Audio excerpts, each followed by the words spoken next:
እንደዘመርኩ አንዴ አላመንክበትም አንተ አንዴ ቆይ፣ ችግር የለውም። አንተ አላመንክበትም። ያላመንክበት ነገር እንዴት እዚህ ጋር ከፍተህ እንደ መላገጫ ወይም ደግሞ እንደ ሙዚቃ ማድረግ ተፈለግ? ይቅርታ አልገባኝም። አሁን ለምሳሌ በአረብኛ በዜማ ሲቀራው ማላገጥ አይደለም፣ በአማርኛ ሲቀራ ማላገጥ ነው ማለት ነው። አላህ ቋንቋውን አይሰማም ማለት ነው። በአማርኛ ስለቀራሁለት አይሰማኝም ማለት ነው። ጂኒዎች ራሱ ደስ ብሏቸው ነው የሚሰሙት አይደል? አዳምጠኝ። ስለ ጂኒዎች አይደለም። አንተ አላመንክበትም። ስላላመንክበት ልትሰማው ለአንተ አይፈቀደልህም፣ ወይም ደግሞ ልታሾፍበት አይገባም። አሾፍክበት የሚለውን ነገር አስተካክለውና አሾፍክበት የሚለውን ነገር አስተካክለው። ያላሾፍኩበትም እዚህ በመክፈት ራሱ ተገቢ ቁርአኑን በአረብኛ በዜማ ተቀራ ጥያቄ መጠየቅ አይቻልም ማለት ነው። በእስልምና ቁርአንን ከፍታችሁ ለምን ባላመናችሁ ድረስ ቆይ አንብበህ ራሱ እውነቱና መጥፎን ለይተህ ልታምንበት መሆኑስ በምን ያውቃል? ከማመን እዛ ውስጥ ሳትገባ እስልምና ላይ ቁርአንን እንግዲህ ልብ በሉ። በቃ አላመናችሁም አትንኩት። እንዴ አንከፍት ሳናነበው ነው እንዴ ልናምን የምንችለው? ወይ ደግሞ ትክክል ስህተት መሆኑን ልንገመግም የምንችለው እኮ አንብበን ነው። ማንበብና እዚህ ጋር መክፈት ይለያያል። አንተ መክፈትና ማንበብ ማለት ቁርአን ሲሰገድ የሚቀራው እንዴት ነው? ቁርአን ሲሰገድ የሚቀራው ሱዲየስ ነው የቀራው፣ ሳዑዲያዊ ኢማም በዜማ ነው የቀራው። በዜማ ነው የምትቀራው። አንዴ አሁን ዋናውን ቶፒክ ትተህ ማስፈራራት ነው መልስ። አንተ ኧረ በእናትህ ኔትወርክ ወይስ ወይ አንዴ ተባረክ። ይኸውልህ ስሙ ምን መሰለህ? ተባረክ የሚል ሱራ ቁርአን ውስጥ አለ። ይኸውልህ አንድ ልቅራላችሁ። አዑዙ ቢላሂ ሚነ ሸይጧን ረጂም ቢስሚላሂ ረህማን ረሂም ተባረከ ለዚ ቢአዲሂል ሙልኩ ወሁወ ዐላ ኩሊ ሸይኢን ቀዲር አለዚ ኸለቀል መውተ ወል ሐያተ ሊየብሉወኩም አዩኩም አሕሰኑ ዐመላ ወሁወል ዐዚዙል ገፉር አለዚ ኸለቀል ሰብዐ ሰማዋቲን ጢባቀን ማ ፊ ኸልቂ ረሕማን ሚን ተፋውት ፈርጂዒል በሰረ ሀል ተራ ሚን ፍጡር ሱመ አርጂዒል በሰረ ከረተይን የንቀሊብ ኢለይከል በሰረ ኻሲዐን ወሁወ ሐሲር ወለቀድ ዘየና ሰማአ አዱንያ ቢመሳቢሃ ወጀዐልናሃ ረጁመን ሊሸያጢን ወአተድና ለሁም ዐዛበ ሰዒር ወሊለዚነ ከፈሩ ቢረቢሂም ዐዛቡ ጀሀነም ወቢእሰል መሲር ኢዛ ኡልቁም ፊሃ ሰሚዑን ለሃ ሸሂቀን ወሂየ ተፉር ተካዱ ተመየዙ ሚነል ገይዝ ኩለማ ኡልቂየ ፊሃ ፈቁሉ ሰአለሁም ጀዛናቱሁም አለም ያዕቲኩም ነዚር ቃሉ በላ ቀድ ጃአ። ከዚህ በኋላ አላውቀውም። ቀድ ጃአ ሰደቀላሁል ዐዚም። በአማርኛ ነገር እንግዲህ ደግሞ በአማርኛ ልቅራው። ቅራውሽ ተባረክ ነው የሚለው ሱረቱል ሙልክ ነው። ተባረክ ነው የሚለው። ተባረከ ለዚህ አብዱልፈታህ ሱረቱል ሙልክ ስንተኛ ነበረ? አብዱልፈታህ 29 ነው። ስንት ነው? አብዱልፈታህ አንከቦት ነው 29 አብዱልፈታህ። አረ ይበቃችኋል። አብዱልፈታህ አስተናግዱትና ጥያቄውን ጠይቁት። በቃ ቁርአኑ ይብቃችሁ። አይ ጥያቄያችን እኮ የስሮነ ነው ማኪ። ጥያቄያችን 67 ነው። እሺ ቃል ተባረክ ምን እያለ ነው? ተባረክን አንድ አዳም ጨረቃ እስልምና ውስጥ መስጊድ ላይ ለምን ገባ? ርዕሳችን ሱረቱል ያሲን ምን ማለት ነው ወደሚለው ወደ መልሱ መሄድ ነው። ተባረክ አፉ በለኝ። ሰማም እንዴ አብቲ አሁን መተሻል ትሰሚያለሽ። አብቲ ቀጥይ አንዴ። አሁን የቀራኸው ቁርአኑን ፈልገህበት ነው ወይስ መሳለቂያ እያረከው ነው? አልገባኝም። በዚህ መልኩ እዚህ ቦታ ላይ መቅረቡ እስካሁን ቁርአን እየቀራ ነበር። ተባረክ የሚል ስም ተባረክ ስለመጣ ትዝ ብሎኝ ተባረክነቱ ተውና አንተ ኧረ አንድ ወንድም ላውራበት አንድ ላውራ በተራ ታወራለህ። አንድ ሺህ አዳምጠኝ። ችግር የለውም አውቃቸዋለሁ። ችግር የለውም አውቃቸዋለሁ። ሰረቀውን አትጠይቃቸው። ይሄ እኮ ግልጽ ነው ለኛ። ግን ይኸውልህ በራስ መተማመን ቢኖራቸው ቢያንስ አሁን ማሪ ለመሞከር እየሄደች ነው ማለት ነው። ጥያቄ ጠይቁ፣ ጥያቄ መለስላቸው። ግን የምትጠይቁትን ጥያቄ ስልክህ ይንጫጫል። አንደኛ ደረጃ፣ ሁለተኛ ደግሞ አንዴ አውራና ታወራለህ። ችግር የለውም። ኧረ ተደማመጡ፣ እርስ በራሳችሁ አትደማመጡም እንዴ? አብዱልፈታ በዚህ መልኩ የአላህ ቃልን ድንበር ባታልፍበት የተሻለ ነው። ከአብዱልፈታ የለም ሲመጣ አንተ ትለዋለህ፣ ታወራዋለህ። ቦዞ ነው አንተም ቢሆን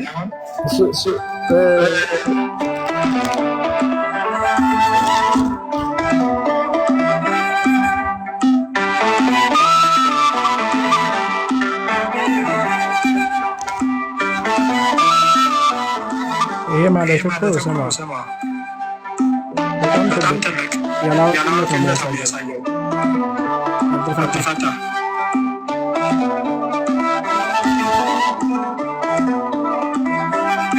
ከመላኩ ክብር የተነሳ ምድር ተመቸ ማድረግ ትችላለህ። ግን ካሁን በኋላ ግን ቁርአን በርከት የተሻለ ነው። አብዱልፈታ ይሄ ሰዎች ምን ይሉኛል ወይም ደግሞ ሰዎች ይናገሩኛል ብለህ ትልቁን የፈጣሪን ቃል ክስ የባሰ አጻፋ ራስ ላይ ባታመጣ የተሻለ ነው። በቁርአን አላመንክበትም፣ አንደኛ። ሁለተኛ በነብያቱም አላመንክም። ታያወራ ያለው ማለት ነው። ጽላጊ ያደረገው ተባረክ የሚባል ሙስሊም ተባረክ የሚባል ራስህን አሳልፈህ ሰጥተህ ወይም ደግሞ የመብት ጉዳይ መሰለኝ። አንተ አሁን ቁርአን ቀደም ትቀራለህ። ለምን ቀረህ? አሁን ለሊያስወድል ሲጥ ቁርአን ያላመነበት ሰው ሊቀራ አይችልም። ቃል አንድ ነገር ማዳመጥ አትችልም።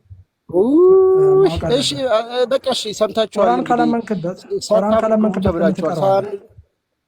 በቃ ሳታም እኮ ቆይ ተባረክ ማመን መጠመቅ ነው ወይ ሻዳ ነው? ሻዳ ከሆነ ሻዳ ልበልና ልክፈታው። አንተ እኮ ሲጀመርም ከዚህ በፊትም እኮ ሻዳ ሻዳ ልበል በመልእክተኛውም አምፀሃል እኮ ከዚህ በፊት አምናለሁ። ይኸው ላኢላሃ ኢለላህ ሙሐመድ ረሱሉላህ። እሱን ከእኔ በአንተ ጉድጓድ አልገባም፣ አንተ በእኔ ጉድጓድ አልገባም። ይሄ አሽሀዱ አነ ሙሐመደን የፈለግከውን ነገር ማድረግ ትችላለህ። አብዱሁ ወረሱሉሁ ከማ ሰለይተ ዐላ ኢብራሂም ወዐላ አሊ ኢብራሂም አላሁመ ባሪክ ዐላ ሙሐመድ ወዐላ አሊ ሙሐመድ ወዐላ አሊ ኢብራሂም ከማ ባረክተ ዐላ ኢብራሂም ወዐላ አሊ ኢብራሂም ኢነከ ሐሚዱን መጂድ። በተመቸ ስሜት መሄድ ትችላለህ። ችግር የለውም። አብሽር። አሁን እዚህ ጋር መቶ ምናምን ከአንተ የምጠብቀው ነገር አይደለም። እስኪ ለሌላም ሰው ድል ልስጥ። ተባረክ። አንዴ ማይክህን ያዘውና አብቲ እያወራች ነበርና ጮሃ ማውራት ስለማትችል ነው። እድል ስጧት እስኪ። ቀጥይ አብቲ። እሺ አብቲ ዌልካም ብለናል። እንዴት ነህ አብዱ? ፈተና ይብቃ ነው አይደል ስምህ? አሎ ፈተና ይብቃ ነው። ኦኬ እሺ ሰላም ለእናንተ ይሁን ሁላችሁንም። ቴንኪው ስለመዝሙሩ እናመሰግናለን።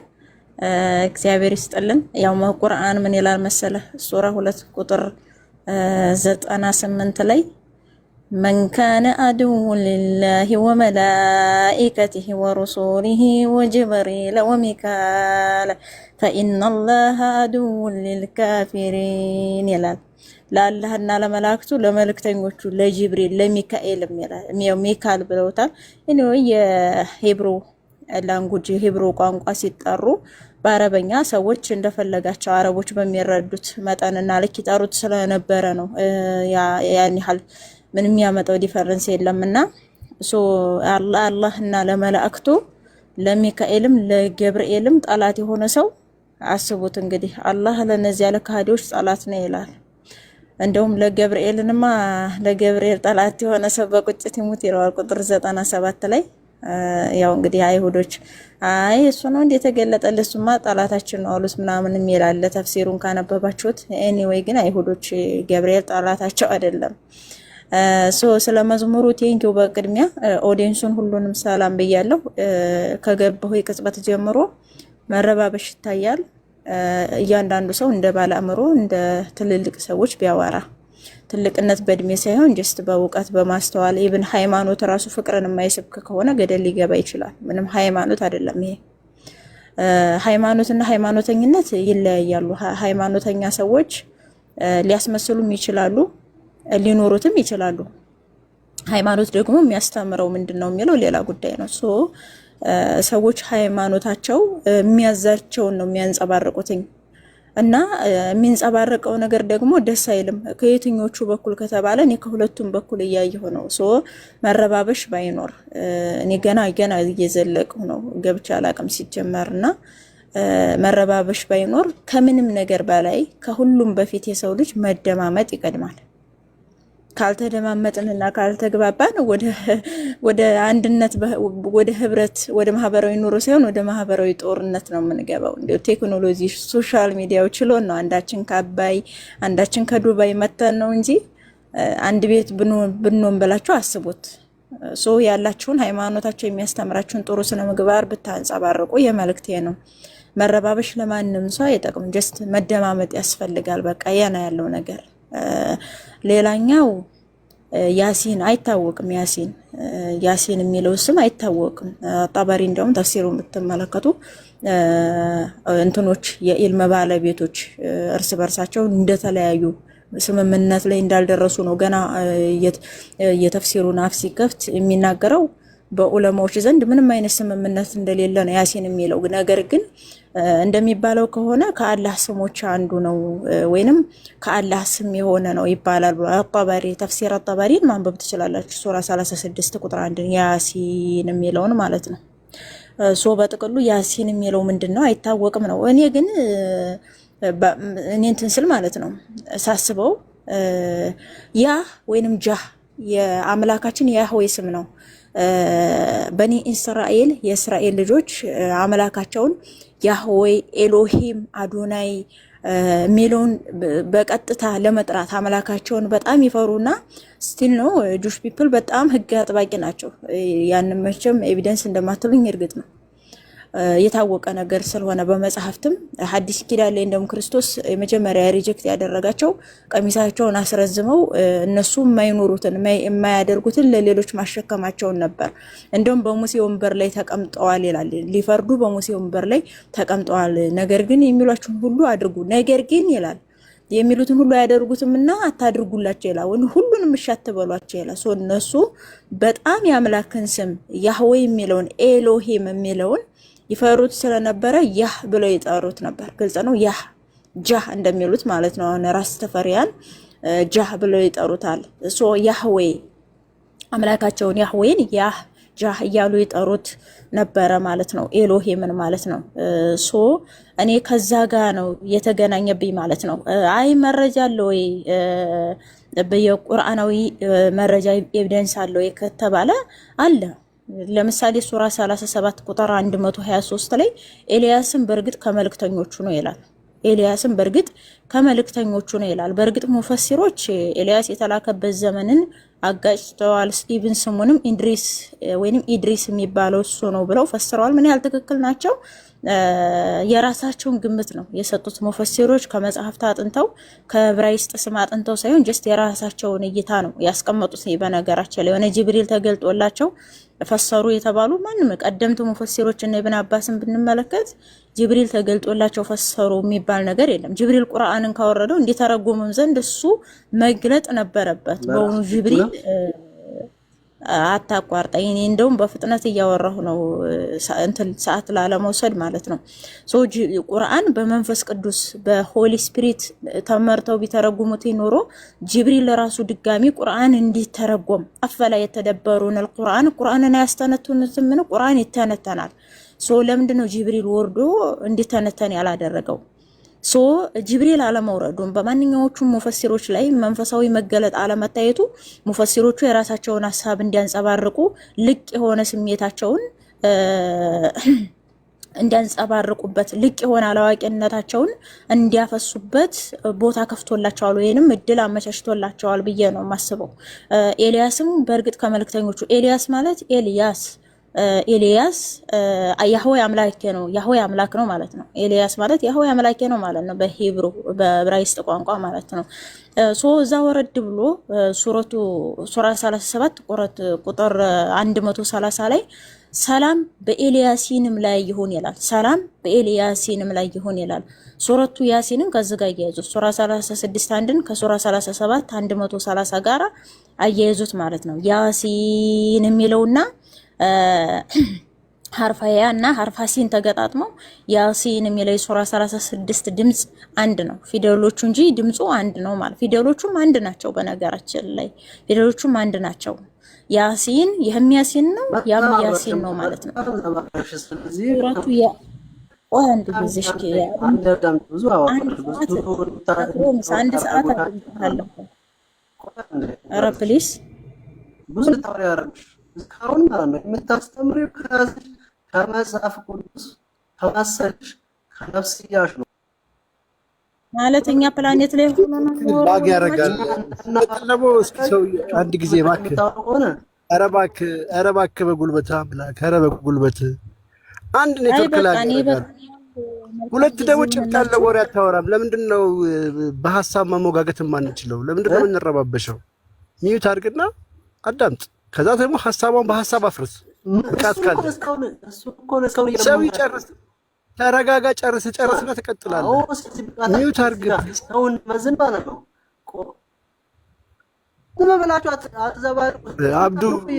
አብዱ ቤቱ ወይ ስለ ስርዓት አስይዘውና ተረጋግቶ እንድናወራ አድርገን።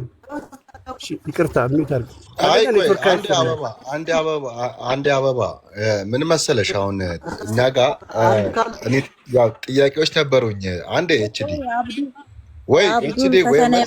ወይ መልስ አትመልስም ወይ መልስ አይመልስ። ኤችዲ አይደለም ኤችዲ ወይ መልስ አይመልስም አይደለም ኤችዲ ወይ መልስ አትመልስም። አሁን ልክ አይደለሽም እንኳን ካልክ ወደ መልሱ ብትሄድ ጥሩ ነው። ኤችዲ ልክ አይደለሽም ካልክ ወደ መልሱ አትሄድም። አንተ አሁን ልክ አይደለሽም ብለህ ስላሴ ስንት ነው? ስላሴ ማለት ምን ማለት ነው ወደሚል ነው የምትሄደው። ኤችዲ የእሷን ያህል ለምንድን ነው አብዱልፈታህ የአንተ ድምፅ እኮ ራሱ እኮ ለልጁ ቆይቶ ነው የሚደርሰው። ስለዚህ ኔትወርክ ራሱ እየተደማመጣቸው አይደለም። ዝም ብለህ አንድ አበባ ታገሽ እስቲ፣ አንድ አበባ ታገሽ። ሀቢብ ታገስ እስቲ። ቆይ ያውራሽ፣ ቆይ ትንሽ ያውራ። እሺ ኤችዲ አውራሽ። እዚህ እኔ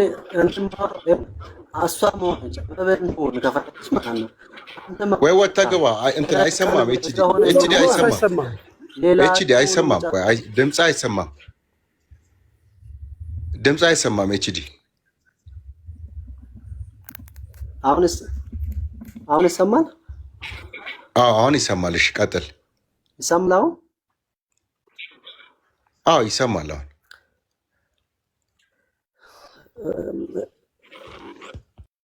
ስለዚህ የሚሰማ ከሆነ ማለት ነው አበብ ሆነች አብዱልፈታም ሆነ ቃል ስጋ ሆነ ኑር ማሂም ተዳምራበት እስካሁን የምትረብሹት ማለት ነው።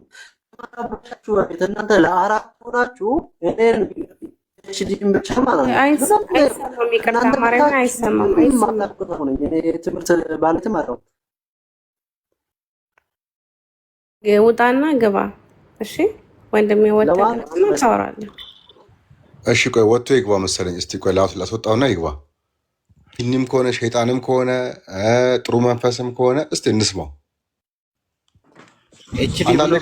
ቆራረጣ አያስቅም። አብዱ አያስቅም።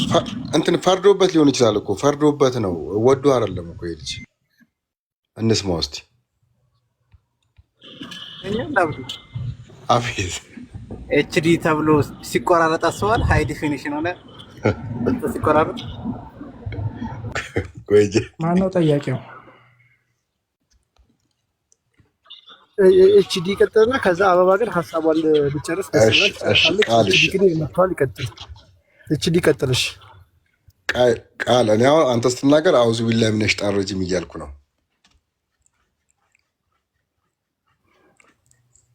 ኤችዲ ትንሽ እያስቸገረ ነው ኔትወርክ።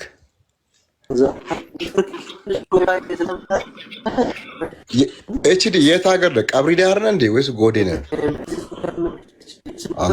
ፈታ በዚህ ሰው እኮ ምክንያት እኮ ጊዜያችን ተቃጠለ። የእሱን ፋታ ተባረክ እንኳን ይናገር ጋይዝ፣ ተቃጠለ እኮ ጊዜያችን። አበባ እንዳታመልጠን ትንሽ ከሷ ብዙ ቁም ነገሮች መስማት እንችላለን። ቤተሰብ ታብታብ እያደረጋችሁ ኮፒ ሊንክ እያደረጋችሁ እስቲ እሺ። ወይ ለይት ባረክ አንድ 2 ደቂቃ ስጡትና ከዛ ባትቀጥል። በቅድሚያ ግን ተባረክ እሷ ያነሳችው ሀሳብ ላይ ሀሳቧን ትጨርስና ሀሳቧን ጨርሳ ሀሳብ ቢሰጡ መልካም ነው። ምክንያቱም ባላለቀ ሀሳብ ልስጥ ማለት ራሱ ተገቢ ስላልሆነ ማለት ነው። አንድ ሰው ሀሳቡን ተናግሮ ሳይጨርስ ከመሀል ተቆርጦ ሀሳብን መረዳት ተገቢ ስላልሆነ አበባ መልካም ፈቃድ ከሆነ ትጨርስ። አበባ ተባረክ። እሺ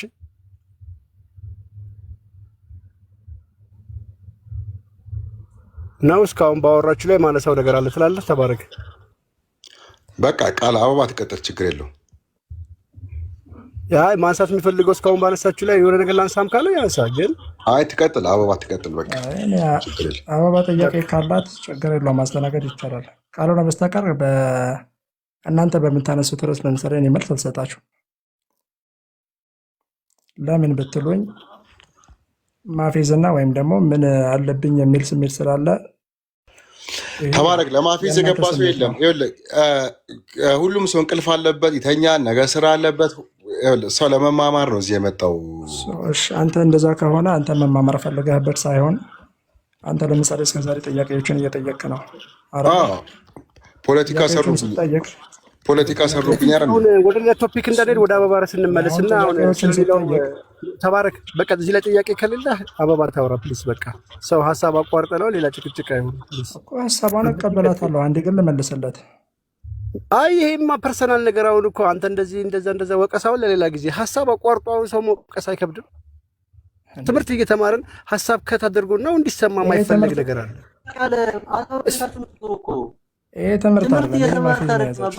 እሺ ተባረክ። አንድ ሚውት አድርግ። ኤችዲም አንድ ሚውት አድርጉ። ይቅርታ በክብር ሚውት አድርጉ። እሺ አንድ አበባ ቀጥይ። እሺ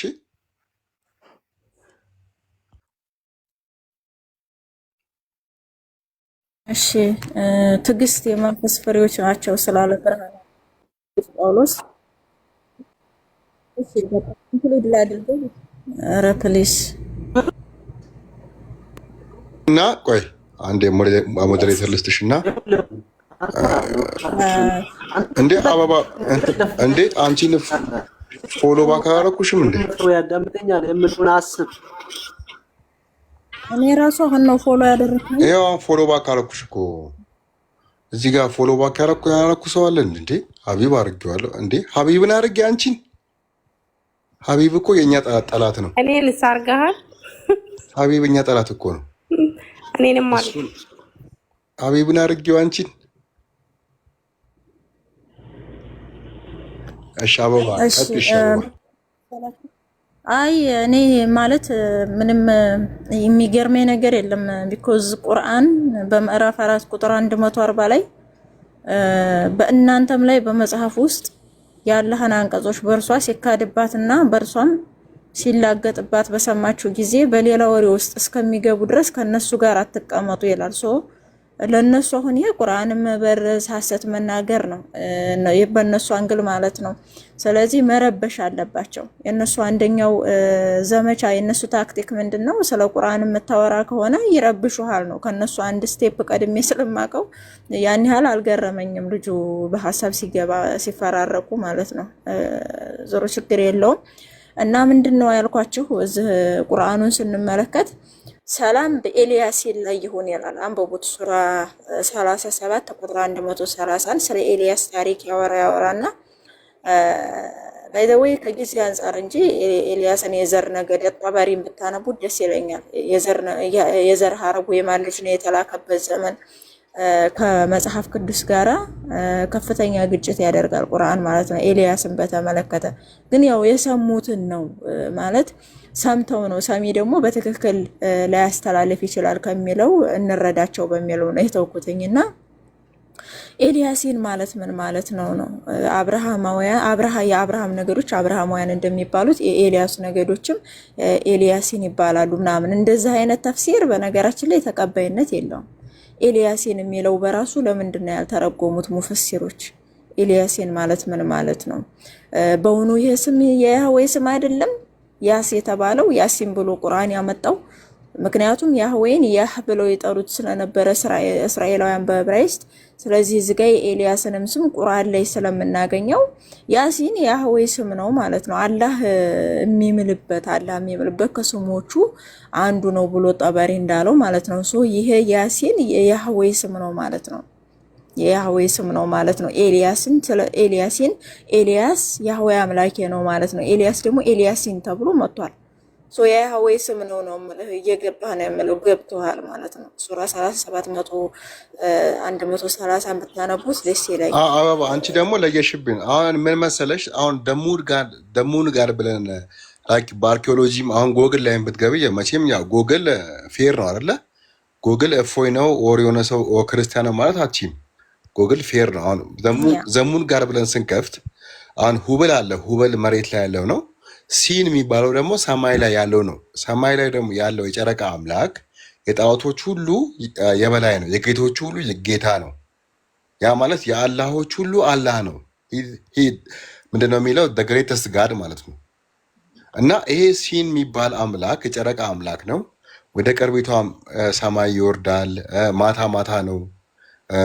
አሁን ጨረቃ ብዙ ጊዜ ጨረቃ የምንለው ማታ ማታ ነው እንግዲህ።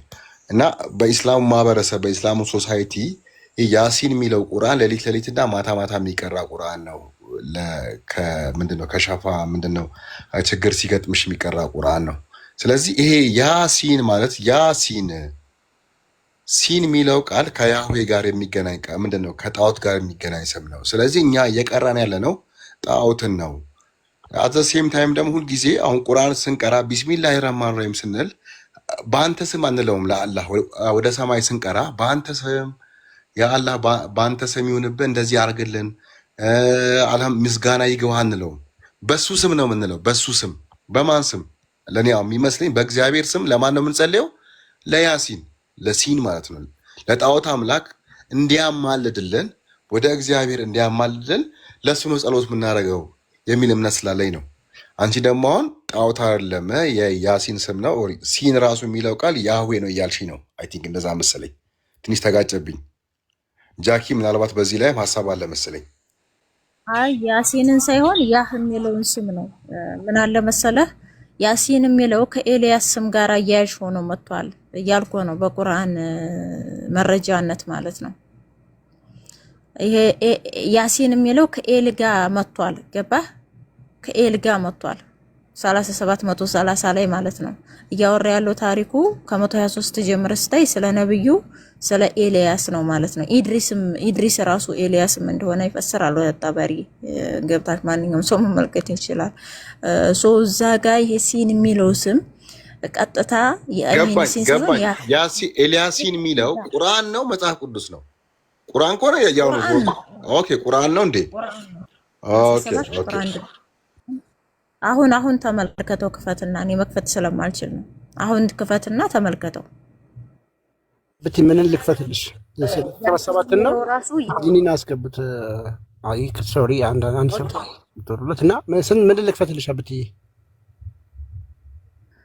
ችግር የለውም። ምን ያ አውቀዋለሁ። ሱራ 37 ቁጥር 130 123 እና 130 እሱ ላይ ብታነቡ ስለ ኤልያስ ታሪክ እያወራ ቁጥር 30 ላይ ሰላም በኤልያስ ላይ ይሁን ይላል። ሰላም በኤልያስ ላይ ይሁን ይላል። ኤልያሲን ሱራ 36 መግቢያው ላይ እና የፊደልና የአረበኛው ሰ ፊደል ነው ያለው። ሰ ስትነበብ ሲን ተብላ ነው የምትነበበው። ያሲን ያ ማን ነው ነው? ያ ተብሎ የተጠራው አካል ማን ነው ነው? ያህዌ ለዛ እስራኤላውያን አምላካቸውን ለመጥራት የሚጠቀሙበት ቃል ማለት ነው ያህዌ።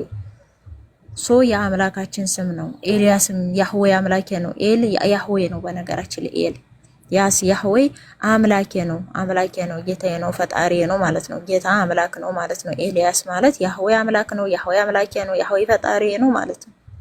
ስለዚህ ያ ስም የያህዌ ስም በነቢያት ስም አያያዥነት ወደ ቁርአን ላይ ገብቷል እያልኩ ነው። ምናልባት አንደርስታንድ ካደረከው ሐሳቤን ካገኘው ማለት ነው።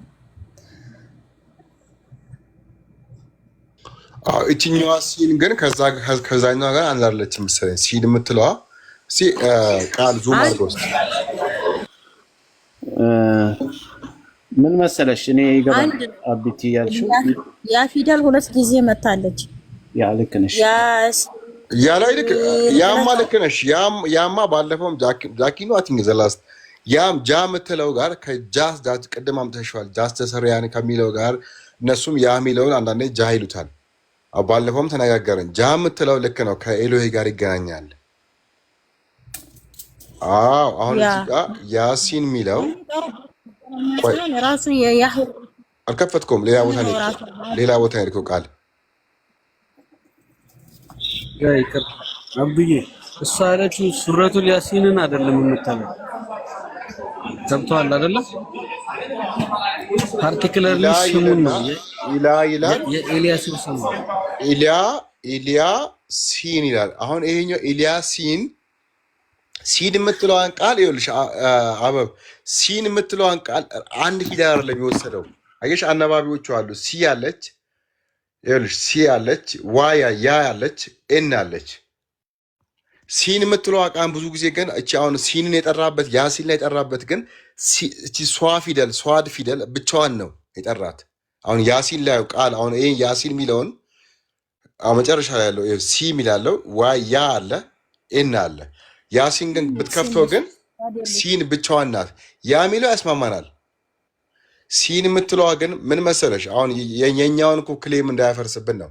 ይችኛዋ ሲን ግን እንደ ወርድ ነው የተጻፈችው፣ እንደ ሆሄ ሳይሆን እንደ ፊደል ምንድነው እንደ ቃል ነው የተጻፈችው። ሲን የምትለዋ አይሻት አበብ ሲ አለች፣ ዋይ አለች፣ ኤን አለች፣ ን አለች።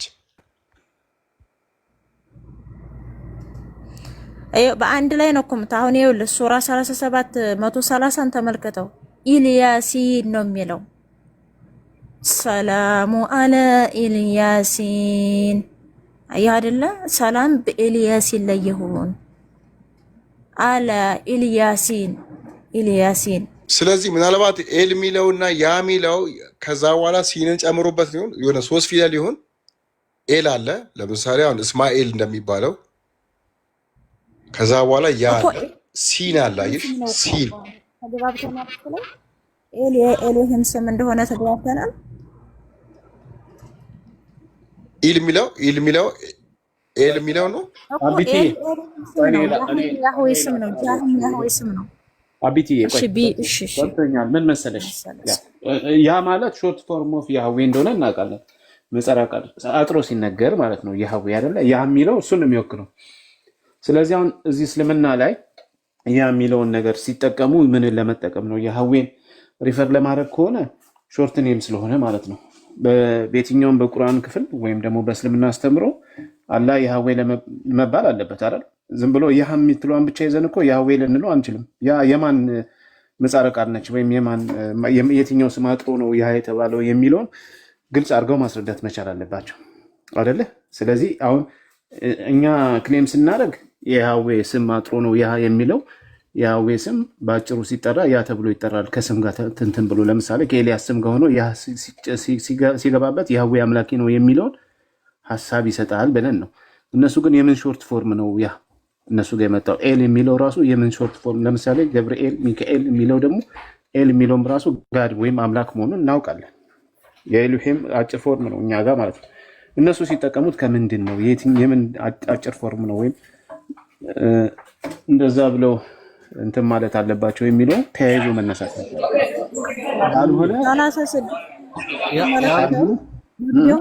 እዛው አማርኛው ላይ አንጥቶላቸዋል። የናሰን አስቀድሞ ነው ያመጣው። የሁለት ፊደል ቅምር እንደሆነ ያሲን የሚለው አምጥቶላቸዋል። የንና ሰን ለብቻው ነው ያመጣው።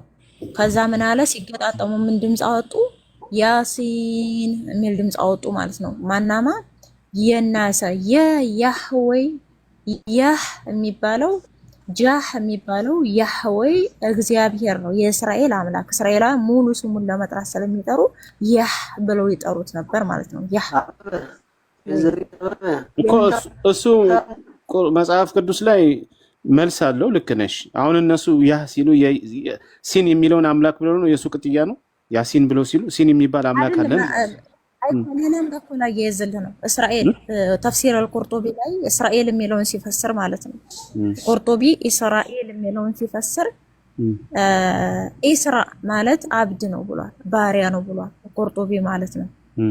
ኢል ደግሞ የአላህ ስም ነው አለ። አየህ አይደለ? ወደዛ ያ በዛ ሐሳብ ኮንክሉድ ላድርገው በቃ ላጠቃለሁ እኮ ኢል የሚባል አምላክ ማለት እኮ ሾርት ፎርም ነው አቢቲ። አሁን ለምሳሌ የያህዌ ሳይሆን የኤልሄም ሾርት ፎርም ሲሆን እኮ ነው ኢልም ብለን የምንለው። አሁን ለምሳሌ ሚካኤል ገብርኤል ስንል እኮ ሾርት ፎርም ኦፍ ምንድነው ያህዌ ሳይሆን ኤልሄም ማለት ነው። እሱን እኮ ነው በሱ አጭር አድርገን ከዛ በኋላ ሚካኤል ብለን እንጨምርበታለን ማለት ነው። አሁን እነሱ እንደዛ ብለው ሲሉ አሁን ለምሳሌ እዚህ ጋር ያሲን ብለው ሲሉ ያ የሚለው ሾርት ፎርሙ ነው፣ ወይም በምህጻረ ቃል ሲጠራ በአጭር ሲጠራ ያህ ብለው ይጠሩታል። አምላካቸውን ሙሉ ያህዌ ብለው መጥራት ስለማይችሉ አይሁዳውያን ያን ሪፈር እያደረጉ ነው። የሚወክለው ያህዌን ነው የመጨረሻው ቃል፣ ያን ብቻ ተጠቅሞ ማለት ነው። አሁን ያሲን ሲሉ ያ እሺ እንቀበለው፣ ሲን ነው አምላክ እያሉ ያሉት ወይስ ማንን ነው ያህ ብለው እየጠሩ ያሉት ነው? አሁን ሾርት ፎርም ለየትኛው ነው የሚጠቀሙት? ለያህዌ አይደለም የሚጠቀሙት። ያህዌን ሙስሊሞች እንደማይጠቀሙ እናውቃለን።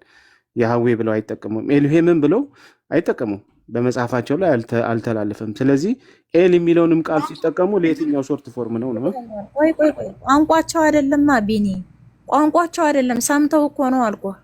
ዕብራይስጥ ቋንቋውን እኮ እየሰሙ ነው። እነዚህ እነ እስማኤል እነ ኤልያስ ዕብራይስጥ ናቸው ብሏል ጠበሪ። ይሄንኑ አንቀጽ ሲፈስር ማለት ነው። እነዚህ ሂብራኒ ናቸው ብሏል። ሂብሩ ላንጉጅ ናቸው ብሏል። አገጣታኛል ሐሳቤን ገብቶኛል። ያ በቃ አለቀ። ገብቶኛል። ወደ እስልምና ሲመጣ ሚኒንግ አይሰጥም እያልኩ እኮ ነው። አሁን ለምሳሌ ገብርኤል ስንልኛ ኤል የሚለው የኤሉሄምን ስም በአጭር ፎርም ስንጠራ ኤል እንልና ገዛ ገብርኤል ኤል የሚለውን ገብር የሚለውን እንጨምራለን ማለት ገብር እንጨምርና ኤል ብለን ስንል ኤሉሄምን እንትን እያደረግን ነው፣ ሪፈር እያደረግን ነው። ሾርት ፎርም ኦፍ ኤሉሄም ነው ኤል ማለት። ያህዌ የሚለውንም ያ ስንል ሾርት ፎርም ኦፍ ያህዌ ነው ያ እያለን ያለ ነው። ለያህዌን በመጻረ ቃል እንትን ብለ ነው። አሁን እነሱ ያሲን ብለው ሲናገሩ ያን ይጠቀሙታል። ለየትኛው አምላክ ነው ሾርት ፎርም አድርገው ያን ያመጡት ነው? እንደ እስልምና ለሲን ያመጡት ያለ ባባሪ እኮ አላህ የሚምልበት ከስሞቹ አንዱ ነው ይባላል አለ። ሲጀመር ዑለማዎቹ በዚህ ጉዳይ እንትን ተለያይተዋል፣ እክትላፍ አድርገዋል አለ እኮ ጠበሪ ገና መግቢያው ላይ ሲፈስር ማለት ነው። በዚህ ጉዳይ ተለያይተዋል አለ ራሱ ዑለማዎቻቸው ማለት ነው። ነገር ግን የያህዌ ስም የሂብሩ ማለት ነው ቀጥታ ማለት ነው ወርድ በወርድ መጥቷል ነው ማለት። ለምሳሌ እስራኤል የሚለው ቅድም ያነሳው እንደ ኤግዛምፕል እስራኤል የሚለው ኢስራ ባሪያ ነው፣ ኢል ደግሞ አላህ ነው አለ። ኢል አላህ ነው አለ። ኢል የሂብሩ ስም ነው አይደል? የዕብራይስጥ ስም ነው። አበባዬ አንድ ጊዜ አላህ የቱ ጋር ነው ኢል የተባለው ነው? ኢል የሚለው በራሱ እኮ አሁንም እኮ ምን መሰለሽ አቢቲ ኢል የሚለው በራሱ እኮ ስም አይደለም እኮ አረበኝ። ቆይ እሺ ቢኒ ቀጥልና እገባለሁ፣ ችግር የለም። እሺ አይ ችግር የለም። በቃ አንቺ እንትን ትይኛለሽ። ኢል የሚለው በራሱ እኮ ስም አይደለም እኮ ሾርት ኔም ኦፍ የሆነ አምላክ ምህጻረ ቃል ነው። ምህጻረ ቃል ማለት አጥሮ ሲነገር ማለት ነው። ለምሳሌ ያ ሲሉ ያህዌን በአጭር ሲናገሩ ነው ያ የሚሉት እስራኤላውያን ማለት ነው። ኢል የሚለውም ደግሞ ኤሉሄም በአጭር ሲጠራ ነው። አሁን እነሱ ለየትኛው አምላክ ነው? አላህን ኤሉሄም አልተባለም። ካልተባለ ኤል የሚለውን ምህጻረ ቃል ኤል የሚለውን ምህጻረ ቃል እንዴት ሊጠቀሙ ይችላሉ ነው? ሾርት ፎርም ሆኖ ስለገባ ነው እዛ ጋር ማለት ነው። አሁን ግራ ይገባኝ። ለየትኛው አምላክ ነው ኤል ብለው ለአላህ ከሆነ አላህ ኤሉሄም አልተባለም። ስለዚህ ኤል የሚለውን ቃል ሊጠቀሙ አይችሉም ነው እያልኩ ያለው። አላህ ያህዌ አልተባለም፣ ያ የሚለውን ቃል ሊጠቀሙ አይችሉም። ሾርት ፎርም ሆኖ ስለመጣ ነው። እስቲ ምናልባት አብትዬ አንቺ የምትይው ልስማ ደግሞ ቢኒ አበባ ያለችው አልገባ መሰለኝ። እሷ እኮ ሰምተው ነው ምኑንም አላወቁትም። ስትነሳ ቅድም ተናግራ ነበረ። ሰሚና ሰምቻታለሁ፣ ግን እዛ ሲሄድ ምንም ስሙ ትርጉም አይሰጥም ነው። ለምሳሌ አላህ ያህዌ ቢባል ኖሮ ኦኬ ያ የሚለውን ቃል ትጠቀማለህ። አላህ ያህዌ ስለሆነ ብለህ ሾርት ፎርሙን ትጠቀማለህ። ኤሉሄም ቢሆን ኖሮ አላህ ኤል የሚለውን ቃል ትጠቀማለህ። የኤሉሄምም ሾርት ፎርም ማለት ነው። ግን አላህ ሁለቱንም ስም ስላልሆነ እስልምና ጋር ሲሄድ ስም ዋጋ የለውም ነው። ምን ትርጉም አለው እያልኩ ያለሁት። እሷም እኮ ትርጉም አለው አላለችም እኮ። አይ ቲንክ እንደዛ አለች አልመሰለኝ። ትርጉም ሰጥቶ ሳይሆን ልክ የሰሙትን ስለሆነ የሰሙት ደግሞ ከዛ ከክርስትናው ጋር ካለው ጋር እያያዘች እያስረዳች ነው። እንደዛ ነው እኔ የተረዳሁት። በእስልምና ላይ ሌላ አምላክ አለ አላህ ያህዌና ኤሉሄም ተብሏል የሚል ግንዛቤ እንዳይወሰድ ብዬ ነው የተናገርኩት እንጂ ዝም ብለው ስበው አውጥተው ከሆነ የተናገሩት ይህን ፕሩፍ ማድረግ መቻል አለባቸው። አለ ኤሉሄም ወይም ያህዌ መባል አለባቸው። ይህን ሲፊክሱን ለመጠቀም ሾርት ኔሙን ለመጠቀም ግዴታ መጀመር። ለምሳሌ አንተ ቃል ነው አይደለ? ቃ ብዬ ብናገር ምን ማለት ነው? ቃ የቃልን አየህ፣ የመጨረሻውን ቃል ወስጄ ቃልን ብዬ እየተጠቀምኩ ነው። ስለዚህ ቃል የሚባል መጀመሪያ ሊኖር ይገባዋል አይደለ? ሊኖር ይገባዋል። ለምሳሌ አበባ አለች አይደለ? አበባ እዚህ ጋር አለች። አበባ መጨረሻውን ስም ተጠቅሜ የሆነ ነገር ለመግለጽ ብፈልግ የትኛውን አምላክ ነው የትኛውን ሰው ነው እየተናገርኩት የሚለው አበባን ነው በሪፈር ለመናገር የፈለግኩት በምልአት ማለት ነው፣ የመጨረሻውን ባን ተጠቅሜ። ስለዚህ ልክ እንደዛው እነሱ ያን ሲጠቀሙ የትኛውን አምላክ ሪፈር ለማድረግ ነው። ያም እኛ እንደምናውቀው በሄብሩ ያ ያህዌን ነው ሪፈር የሚያደርገው። ኤል የሚለው ደግሞ ኤሉሄምን ነው ሪፈር የሚያደርገው ሾርት ፎርም ስለሆነ ማለት ነው። ይቅርታ ቢኒ፣ አሁን አንተ ምን ላይ መሰለህ ፎከስ ያረከው? እስልምና መቃወም ላይ ነው። ሐቁ መናገር ሳይሆን እስልምና መቃወም ነው። እዚህ ጋር እስማኤል ብሎ ሲያወጣ የግድ ሾርት ኔሙ ለምን ተጠቀመለትን ነው እንዴ? ሾርት ኔሙ እኮ የሚጠቀመው አትሪቢዩቱን ነው፣ አምላክን ሳይሆን ባህሪውን እየገለጸ ሊሆን ይችላል። ለምን ነው የምትቃወመው? አይደለም ስሙ በራሱ እስማኤል የሚለው ሾርት ኔም ኦፍ አምላክ የአምላክን ሾርት ኔም እየጠቀሰ ነው። ስለዚህ ለምን እስማኤል ያህዌ አላለም እያልክ እኮ ነው አንተ። አይ እስማኤል ሲል እኮ ነው እስማኤል ሲል። ስለዚህ እዚህ ጋር ሾርት ኔሙ ተጠቀመ፣ ምን ችግር አለው? በቃ ያህዌ ብቻ አይደለም ኤሉሄንም ይጠቀማል እያልኩ ነው። አብዱ አሁን አንተ እሺ አብቲ ቀጥይ። ሐሳቤ በቃ ሐሳቤ ልዝገው። ቆይ አንድ ጊዜ ፕሊዝ። እኔ ሲጀመር የገባሁትኝ ያሲን የሚለው ትርጉም የለውም ብዬ ነው አፌን ስከፍት ገና ያሲን የሚለው አይታወቅም አላህም የሚምልበት ከስሞቹ አንዱ ነው ይላሉ ምሁራኖቻቸው የሙስሊም ሊቃውንቶች ሙፈሲሮች። በዚህ ጉዳይ ዑለማዎቹ እክትላፍ አድርገዋል፣ ተለያይተዋል። በዚህ ጉዳይ ስምምነት ላይ አልደረሱም ብዬ ጠበሪ ተፍሲርን ጠቅሼ ነው የተናገርኩት ገና ስገባ ማለት ነው። ነገር ግን ይሄንን ወደ ሆሊ ባይብል ወደ ኦልድ ቴስቲመንት የእግዚአብሔር ስሞች ነው የመለስኩት። ግልጽ ነው የእግዚአብሔር ስሞች ተወስደዋል። እነዚህ ስሞች ይላሉ ይሄው ጠበሪ ማለት ነው 37 ቁጥር 130 123ን ሲፈስር እነዚህ ስሞች አለ ዕብራይስጥ ናቸው አለ። ኤልያስን የሚለውን ሲፈስር ማለት ነው። ልክ እስማኤልም አብርሃም ሁሉም ምንድናቸው አለ ዕብራይስጥ ስሞች ናቸው፣ ኢብራኒ ናቸው፣ ሂብሩ ናቸው አለ። ስለዚህ ኦሪጂናል ቋንቋቸውን ተናገረ ጠበሪ ማለት ነው። ስለዚህ ሳይታወቅ የአምላካችን የያህዌ ስም የያህዌ የኤሎሂም ስም ወደ ቁርአን ገብቷል እያልኩ ነው። ገብቶ ከሆነ ማለት ነው ኤልያስ ተጠቅሷል። ኤልያስ ብቻ ሳይሆን ያሲን የሚለው ከኤል ስም ጋር መጥቷል። ከኤል ስም ጋር ከያህዌ ስም ጋር ኤል መጥቷል። ያሲን የሚለው መጥቷል። ሱራ 37 ቁጥር 130 ላይ እያልኳችሁ ነው። የያህዌ ስም ባለማወቅ ቁርአን ላይ ገብቷል። አያውቁም፣ ምክንያቱም ትርጉምን አያውቁም። አለማወቃቸውን ደግሞ ኤቪደንስ እንደ ኤግዛምፕል ምን አመጣው? ቁርጡቢ እስራኤል የሚለውን ሲፈስር ኤስራ ማለት ባሪያ ነው፣ ኤል ደግሞ አላህ ነው። ውሸት ነው። እስራ ማለት ታጋይ ማለት ነው። ኤል ደግሞ ያህዌ ነው፣ ኤሎሂም ነው።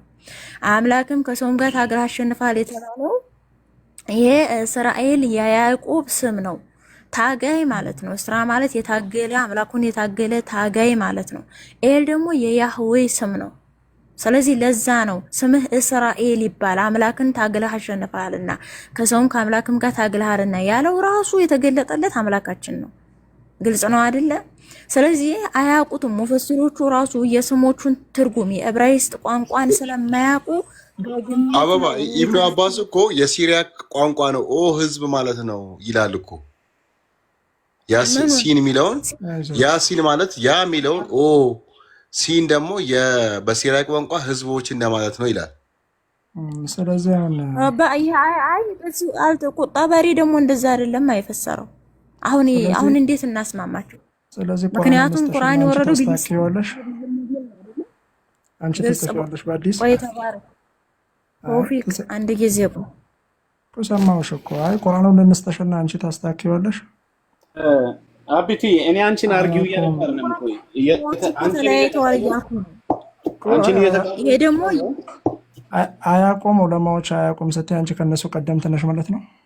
አንቺ ስለ ቁርአን ምንነቱን አውቀሽ ነው አሁን ያቁም እያልኩት ነው። አለማወቃቸውን አስረዳ። ጭራሽ ዕብራይስጥ የተማረ አንድ ሙፈሲር አንጣልኝና በቃ እኔ አሁን ይቅርታ ጠይቅ። ዕብራይስጥ የተማረ የዕብራይስጥ ስሞችን አጭቀህ መተህ ደግሞ እንትን ትላለህ፣ ግብግብ ትገጥመኛለህ።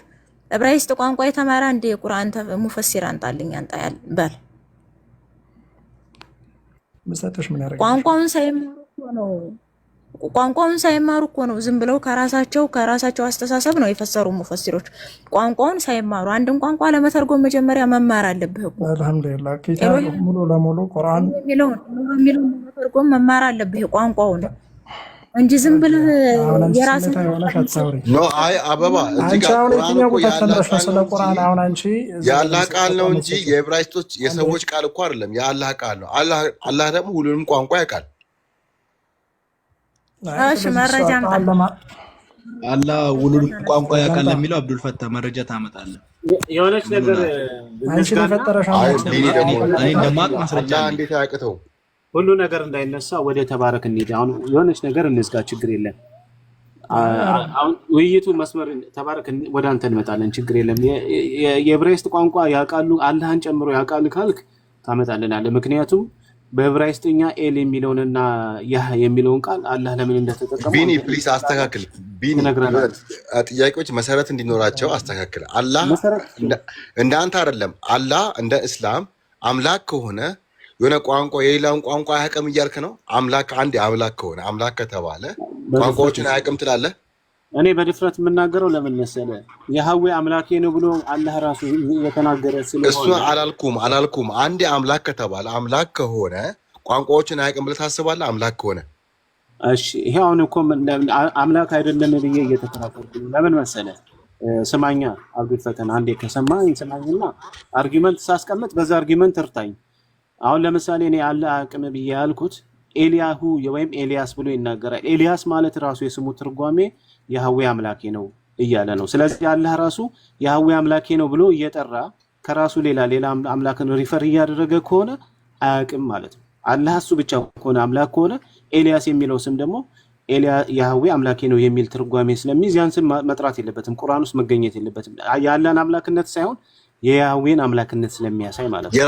የራሱ ስም ነው። በጭራሽ አንድም ቦታ ላይ በእስላማዊ አስተምሮ አላህ ያህዌ ተብሎ አልተጠራም። ይኸው እዚህ ጋር ጠራ ራሱ። የቱ ጋር? ይኸው እዚህ ጋር ጠራ። ምን ታመጣለህ? ያ ብቻ ነው ያስቀመጠው። ያ ብቻ ነው የተቀመጠው። ያ ደግሞ የምን ሾርት ፎርም ነው የሚለውን ማስረጃ ማምጣት አብዱል አንድ ጥያቄ ልጠይቅህ። ፕሊዝ። አላህ ማለት ምን ማለት ነው?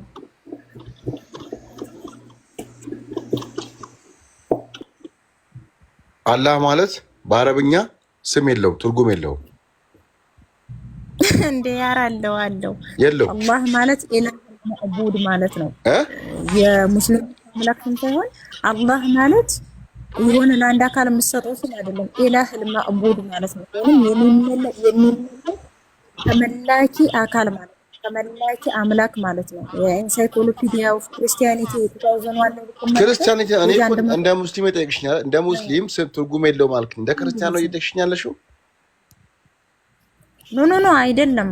እንዴ ያውቃለሁ እኮ በአረብኛ አላህ የሚለው ቃል ትርጉም የለውም።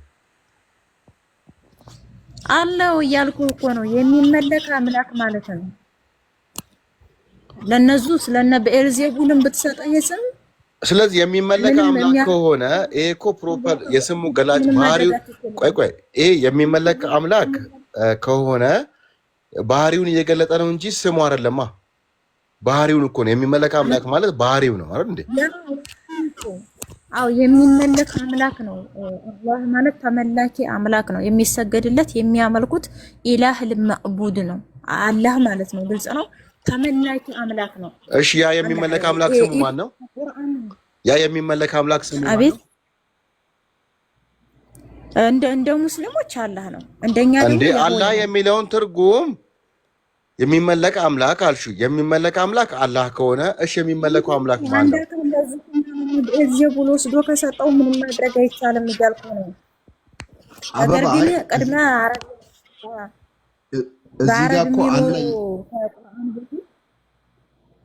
አይሁድና ክርስቲያኖች ማለት ነው አረበኛ የሚናገሩ አላህ ብለው ይጠሩ ነበር አምላካቸውን ማለት ነው። የሚመለክ አምላክ ብለው አላህ የሚለውን ይጠሩት ነበር። ባህሪው በባህሪው ተመላኪ ስለሆነ ማለት ነው። ያ ያህዌ ያ ኤሎሂም ወደ አረበኛ ሲመጣ አላህ ይሆናል። ለዛ ነው ፊል በድኢ خلق الله السماوات والارض በመጀመሪያ አላህ ሰማይና ምድርን ፈጠረ ተብሎ የተጻፈለት ማለት ነው። ተክዊን አንዳንድ ላይ ዘፍጥረት አንዳንድ ማለት ነው። ባህሪውን እየገለጸ ነው። ሰው ሙስሊሙ መጥቶ የኔ አላህ ፈጣሪ ነው ካለ እኔ አላህ እምለው ይሄ ባህሪ የሚፈጥር አካል ነው ካለ ምንም ማድረግ አትችለውም። ነገር ግን የሌላ አካል ስም በቁርአን ገብቷል እያልኩ ነው። ሌላ ከእስልምና በፊት የነበሩት መጽሐፍቶች ላይ ያለው መለኮታዊ አምላክ ስም ቁርአን ላይ በአንድም በሌላም ገብቷል። በነቢያት ስምም ገብቷል። ቀጥታም በተዘዋወሪም ገብቷል። ለምሳሌ ሚካኤል የሚለው 298ን በቅንፍ ሚካኤል ብሎ ተርጉመዋል። ሚካኤል መኑ ከማምላክ እንደ ያህዌ ያለ እንደ እግዚአብሔር ያለ ማን አለ ማለት ነው። ሚካኤል ማለት ነው። ግልጽ ነው አይደለ? ስለዚህ ይሄ ደግሞ የኤሎሂም የያህዌን ስም የተሸከመ መልአክ ነው። መልአኩን ቁርአኑ ሚካኤል ሳይሆን ገብርኤልን ጅብሪል ያለው ሚካኤልን ደግሞ ሚካኤል ብሎ አመጣው። ይሄ ደግሞ ግድ ለምን ሚካኤል ብሎ አመጣናል? ምክንያቱም ይሄ ቋንቋው የሂብሩ ነው፣ ቋንቋው አይደለም እያልኩ ነው። ለዛ ነው ጠበሪም እነዚህ ስሞች ዕብራይስጥ ናቸው አለ። ገብቷል ማለት ዕብራይስጥ ናቸው እነዚህ ቃላቶች። እስማኤል የሚለው ኤልያስ የሚለው ዕብራይስጥ ነው አለ። ታዲያ ምን እንበል? ሌላ ቋንቋ ነው የገባው። ሶዛ በቋንቋው ባለቤቶች ዘንድ የሚጠራው መለኮታዊ አምላክ ስሙ ቁርአን ላይ ገብቷል በአንድም በሌላም እያልኩ ነው። ለዛ ነው ሙፈሲሮቹ እስራኤል ማለት ከአምላክ ጋር የተታገለ ማለት ነው። የሀያ አምላክ ህዝብ ነው እስራኤል ማለት ኤል ያህዌ ነው። ስለዚህ ያህዌ እንዴት ነው ታዲያ አላህ ነው ባሪያ ነው ሊል የሚችለው? ይሄን እንደ ትልቅ ምሳሌ ብዙ ማምጣት እችላለሁ። ነገር ግን ነገር በማብዛት አእምሮ መናገርና ማለት ነው። ቁርአን የማን ቃል ነው? እሱ አንቺ ሰላሞች ይበቃል። ቁርአን የማን ቃል ነው? ቁርአን ብዙዎች ቃል ነው። የብዙዎች ቃል ነው። ጉንዳን ተናግራለች፣ ጋኔሎች ተናግረዋል፣ ሙሐመድ ተናግረዋል፣ መሲሁ ፈጣሪነቱን ተናግሮበታል፣ ክርስቲያኖች እኛ ያላህ ልጆች ነን ብለውበታል። 5:18 ብቻ የብዙዎች ቢሊዮኖች ቃል ነው። ማን ያወረደው ነው እያልኩሽ ያለሁት መናገራቸው አይደለም። ቁርአን የማን ቃል ነው? ማን ያወረደው? ተናጋሪው አካል ማለት አይታወቅም። የብዙዎች ነው። አሁን ከሱረቱ ፋቲሃ ላይ ራሱ ብዙ ማህበረሰቦችን ላወጣልህ ይችላል። ቆየኛውን ሀሳብ እንጠቅልለውና ወደዛ እንሄዳለን። አብሽር እየጠየቅኩሽ አይሻልም? ቁርአን የማን ቃል ነው? በረሱል ይቅራ ቢስሚ ረቢክ الذي خلق ምን ማለት ነው? አንብብ፣ በዚህ አንብብ። ተነብናቢ የሚነበነብ ነገር ነው እኮ የሚነበብ ነው። ሐሳብ እየተቀለለ ነው። ማን ያመጣው ነው? ማን ያወረደው? አበባ የጀመረችው ነገር ትጨርስና ተባረክዬ ፕሊስ። ሐሳብ እየተቀለለ ነው። ስለ ቁርአን እያወራች ነው። ቁርአን የማን ቃል ነው? ሌላ ሐሳብ ቤኒ ባልጨርስም ጨርሻለሁ። መረባበሽ አልወድም። አልጨረስኩም ግን ጨርሻለሁ። ቁርአን የማን ቃል ነው? እየተቀለልሽው ብትሄጂ አሪፍ ነው። ቁርአን የማን ቃል ነው አይደለም ወንድም፣ ይሄ ጥያቄው እሱ አይደለም እኮ አሁን ይሄ ነው። ቁርአን ውስጥ ሌላ ስም ተገብቷል ነው። ቁርአን ውስጥ የእስራኤል አምላክ ስም ተገኝቷል ነው ወይ? አቤት አንዴ ፕሊስ፣ በእናትህ አንዴ እባክህ። ከዛ ትጠይቃለህ። ቁርአን እኮ ላወራችበት መልስ ልስጣት። ቁርአን የማን ቃል ነው? ማን ያወረደው ነው? ከዛ ተፍሲሩ ምናምን ቶ ቁርአን ሙሉ ለሙሉ የማን ቃል ነው ነው? ይሄንን አንብብልኝና እሺ፣ ማን ነው እዚህ ጋር እየተናገረ ያለው? ያለው ቃል ነው የሚል እንኳን የለውም። ይሄንን አንብብልን እናንተ ጉንዳኖች ሆይ ወደ መኖሪያችሁ ግቡ ብላ የተናገረችው አላህ ነው ወይስ ጉንዳን ነው? ስለሱ ሳይሆን ማወራለህ ማን ነው? ይሄ አላህ ቃል አቁሻውን አዳምጠን። ይሄ ቁርአን ነው። ተባረክ። የተጠየቀው መልስ ፕሊዝ። እናንተ ጉንዳኖች ሆይ ወደ መኖሪያችሁ ግቡ ብላ የተናገረችው አላህ ነው ወይስ ጉንዳን ነው ተናጋሪው? መጨረሻ አለች ይላል እኮ አለች ነው የሚለው ቃል አለች ነው የሚለው። አዎ ጉንዳን ነች ተናጋሪዋ። አሁን የአላህ ቃል ነው ምን አልችልም። እኔ አሁን ለምሳሌ ዶክተር አብይ አህመድ ዜና ተናገረ፣ የሆነ ንግግር አስተላለፈ። ያንን ንግግር ዶክተር አብይ አህመድ እናንተ ጉንዳኖች ሆይ ወደ ጉንዳናችሁ ወደ መኖሪያችሁ ግቡ አሉ ብዬ ከተናገርኩ የቃሉ ባለቤት ዶክተር አብይ ነው፣ እኔ ተናጋሪ ነኝ። ልክ እንደዛ ሁሉ ጉንዳን የተናገረችውን አላህ ተናገረ። የቃሉ ባለቤት ማነች? ጉንዳን ነች። ያላህ ቃል ነው። በቃ እዚህ ጋርና ይሄንን ወደ አበባ ቶፒክ እንመለስ ፕሊዝ። አላህ የፈለገውን መናገር ይችላል። ያ እኮ የማን ቃል ነው አልከን? ይሄ የጉንዳን ቃል ነው አለ አንዱ። የብዙ የጋኔኖችም ቃል አለ፣ የብዙዎች ቃል አለ። የማን ቃል ነው ስትለኝ ቁርአን፣ ይሄው ከቁርአን ውስጥ ይሄ ጥቅስ አንዱ ነው አይደለ? ይሄ የጉንዳን ቃል ነው አልኩ። የፈለገ ከጥቅስ በቃ እኮ እዚህ ጋር እንዲጻፍ ያደረገችው ጉንዳን ናት ወይስ አላህ ነው የጻፈው? እዚህ ጋር ሰው ነው የጻፈው። እዚህ ጋር እኮ አለች ብሎ የሚናገረው አላህ ነው። ይሄ እኮ የአላህ ቃል ነው። ጉንዳን እኮ እዚህ ጋር መታ አልጻፈችም። ተናጋሪዋ የማነች ነው ጥያቄው? ተናጋሪዋ ጉንዳን ናት። ስለዚህ የቃሉ ባለቤት ማን ነው? የቃሉ ባለቤት ጉንዳን ነች። ጉንዳን የተናገረችውን ነገር ደግሞ እዚህ ጋር የሚናገረው ደግሞ አላህ ነው። ቴንኪው። እኛ ምን አልን ታዲያ? የቃሉ የማን ቃል ነው ስትለን የተናጋሪውን ሰው የዋናው ባለቤት የቁርአን ቃሉና የቃሉ ባለቤት ይለያያል። የቁርአን ቃልና የቃሉ ባለቤት ይለያያል። መደማመጥና መስማት እኮ ይለያያል።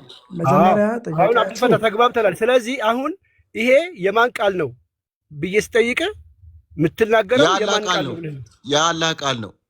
ኦኬ። እናንተ ጉንዳኖች ያለው አላህ ነው እንዴ? ኖ አላህ ሪፖርት አደረገ። ኢትስ ሪፖርትድ ስፒች ነው። ይሄ ሪፖርትድ ስፒች ነው አይደል እንዴ? ቴንኪው። ሪፖርትድ ስፒች ሲሆን ደግሞ የቃሉ ባለቤት ሌላ ሰው ነው። የቃሉ ባለቤት ሌላ ሰው ነው። ይሄ ቃል ግን የማን ነው? ይሄ የሚናገረው ማን ነው? አላህ ነው የሚናገረው። ጉንዳኗ አለች ብሎ የሚናገረው አላህ ነው።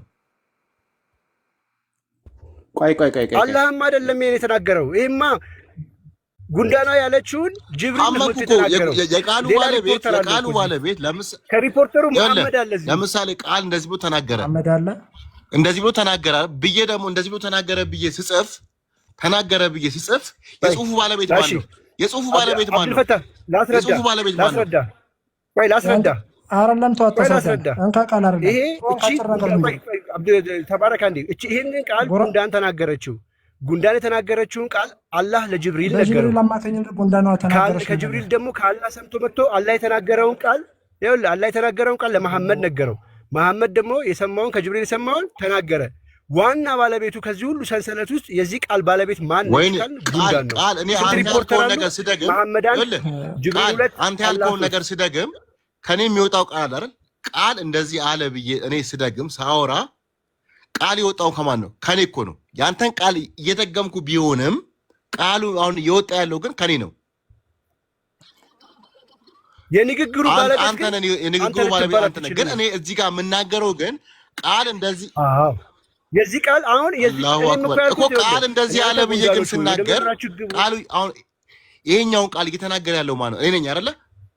ይሄ ተው አንተ አሁን አብዱልፈታ እኮ ተረቶታል። እሺ አንተ ለምሳሌ ስለ ጉንዳን ተውና ሪፖርተር ነህ እኮ ነው። አንተ አሁን ሪፖርተር ነህ እንጂ የቃሉ ባለቤት አይደለህም። አላህ ሪፖርተር ነው። አሁን አላህ ዘጋቢ ነው እንጂ የቃሉ ባለቤት አላህ ነው። የአንተን አምላክ የቃሉ ባለቤት ጉንዳኖች ናቸው። ብራዘር ይሄ ኢሳ ለምሳሌ ቆይ አይደለም ግልጽ እኮ ነው። ለምን አታዳምጡም? አሁን እኮ አብዱልፈታ ትክክል ነው ያለው። በአብዱልፈታ ሀሳብ እስማማለሁ። ግን አሁን የቃሉ ባለቤት አላህ ነው ልንል አንችልም። ዋና ባለቤቱ ጉንዳን ነች። ጉንዳን የተናገረችውን አላህ ለጅብሪል ነገረው፣ ጅብሪል ለመሐመድ ነገረው፣ መሐመድ ላንተ ነገረ። እዚህ ውስጥ ሶስት አካላት አሉ የተቀባበሉት ሪፖርት ያደረጉት። ከሶስቱ ውስጥ ዋና ባለቤቱ ማን ነው ቢባል ጉንዳን ነች የምትባል። አምላኪ ነው የምትለው ኢሳ ማንን ነበረ? ማንን አስፈቅደው ነበረ? የሰለቸን ነገር ወደኋላ አሁን እዚህ ጋር ስለ አላህ ቃል ገብቶ አምላኪ ነው የምትለው ኢሳ ወደ ሌላ ቦታ አሁን ይሄንን እዚህ ውስጥ ገባ። ከዚህ ወጥተህ ደግሞ ወደ ኢሳ ሄድክ። ወደ ቶፒካችን እንመለስ። በቃ ይሄ ስላልሆነ ቶፒካችን አበባ ተቀጥላ አንድ ጊዜ በዚህ ንግግር ስላጨር ልመልስልህ እኮ የአንተ ፈጣሪ አምላክህን ማን ነበረ ብሎት ሲያስነሳና ለምጣሞችን ደግሞ ሲለምጥ የነበረው ወይም ደግሞ አይነ ስውራን ወደ ውይይት ይገባ። ወደ ቶፒካችን እንመለስ እኮ ነገረኛ። አሁን ይሄኛውን በቃ የጉንዳን ንግግር መሆኑ ከተቀበልክ አለቀ፣ ጌም ኦቨር፣ ጨረስን። ስለ ቃል እያወራን ስለ አንተ ማን ነበረ እንደዛ ሌላ ወሬ ውስጥ አይደለም። አሁን አንተ አንደኛ ከቶፒክ ወጥተህ እዚህ ጋር ይዘህን መጣ። ስለ ኤሊ እየተናገርን ነው፣ ስለ ኤሊ እየተናገርን ነው። ኤል አሁን በጣም የሚገርመኝ ነገር ግን ሚካኤል በጣም የሚገርመኝ ነገር ግን አሁን ወይ ኤልያስ ይላል አሁን ኤልያስ ይላል አሁን እዚህ ጋር መንጫጫት እኮ አይደለም። የፈለጋችሁትን መናገር ትችላላችሁ፣ የፈለጋችሁትን መናገር ትችላላችሁ። ግን በእናንተ አምላክ ወይም ደግሞ ስለ ኢሳ ሲወራ በጣም እንደምታፍሩበት በጣም ተረዳሁኝ። ከዚህ በፊት በጣም ተደጋጋሚ ቃላቶች አንስቼላችኋለሁ። ስለ እናንተ ሲወራላችሁ ኢሳ የሚባል አናቅም፣ ኢሳ የሚባል አናቅም። ኢሳ የመርየም ልጅ አምላካችሁ አናቆም። ሌላ ተውትና ይሄኛውን ይመልሳል። ኢሳ ሲነገራችሁ ወይ ሲነሳባችሁ አናቆም። ኢሳን በእምነታችሁ ታፍሩበታላችሁ፣ አትፈሩበት። ስትጠየቁ የአረብ ዱርዬ ነው። ይሄም አረቆ የሐቢብ ኢሳ የአረብ ዱርዬ ነው። ሐቢብ አይገባችሁም እንዴ? ምንም አውቄ አይደለም። ያደረገ ነው። ሐቢብ አስደንግጠዋል። ተባረክ። ፈራውን የተባረክ የፈለግከውን እሰጥሃለሁ እኔ። አንተ ግን ጥያቄ ታፍርበታለህ። በሚሰጥ ጥያቄ ታፍርበታለህ። ኢሳ የአረብ ዱርዬ እንደሆነ ላሳይ ይችላል። ከቶፒክ እንድንወጣ የፈልገው ለምን ታግዙታላችሁ? ዱርዬ ከሆነ አምላክህ ነው። ተው በቃ እንደዚህ ሰውዬኛ አናቆም አናቆም ትላላችሁ እንጂ ኢሳ ነው፣ ሌላ ኢሳ የለም። ግን በሱም ደግሞ ታፍርበታላችሁ እና መልካም ትላላችሁ። እሺ አሁን አበባ ላነሳችሁ ሀሳብ መልስ አለህ? አበባ ላነሳችሁ ሀሳብ መልስ አለህ ወይስ የለም? ነውስ እንደዚህ ብለህ ገብተሽ ወደ ልትወጣ ነው? ተባረክ። አበባ ላነሳችሁ ሀሳብ መልስ አለህ ወይስ የለም?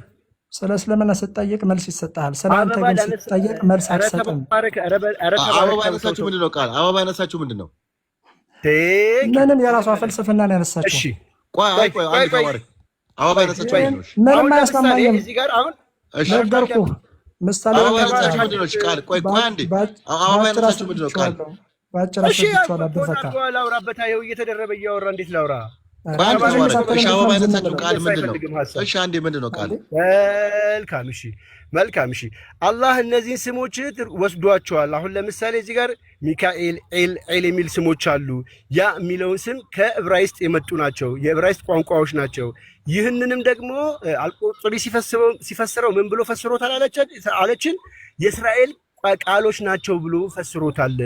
የትኛው እንትን የእስራኤል ቃሎች ብሎ የተማረ ወይ ደግሞ የእስራኤልኛ ቋንቋ የሚያውቅ የትኛው ሙፈሲር ነው ያለው? የትኛው አሊም ነው ያለው? እንደዛ ብሎ እኮ ስለዚህ ማለት ያለበት ይሄ የአላህ ቃል መሆኑን እመንና እዚህ ጋር የአላህ ቃል መሆኑን ቁርአን እመንና ከዛ አላህ ተሳስተዋል ማለት ትችላለህ። ይኸውልህ አላህ ተሳስተዋል።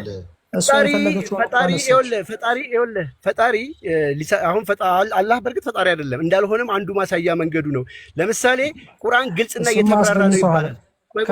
እዚህ ላይ በእናትህ ተደርባ ሰማይን ያስገኘው አንድ አላህ ብቻ ነው። እሱ ውጪ አምላክ የለም። ሰማን እሱን እድሜ ልካችንን እና ስላላህ ልታወራ አንተ አትችልም። ስላላህና ስለ ቁርአን አታወሩም እናንተ። እሱ ለጠየቀኝ ጥያቄ ልመልስለት። እሺ ስለናንተ ለምሳሌ ስለ ቁርአን አትጠይቀህ ሲል አረብ ኢየሱስ ስም አልነግርህም። ምንም ብትል አልሰማህም። አንተን ማን ጠየቀ? የሆነ ቁስል ተደከመሰለኝ። በጣም ተጫጫ። ምንም መንጫጫት አይደለም። ከእናንተ በላይ የሚንጫጫ ኤል ሲል ማለት ነው። ምን ማለት ነው? የተብራራ ከሆነ ሚኒንጉን ንገሩን።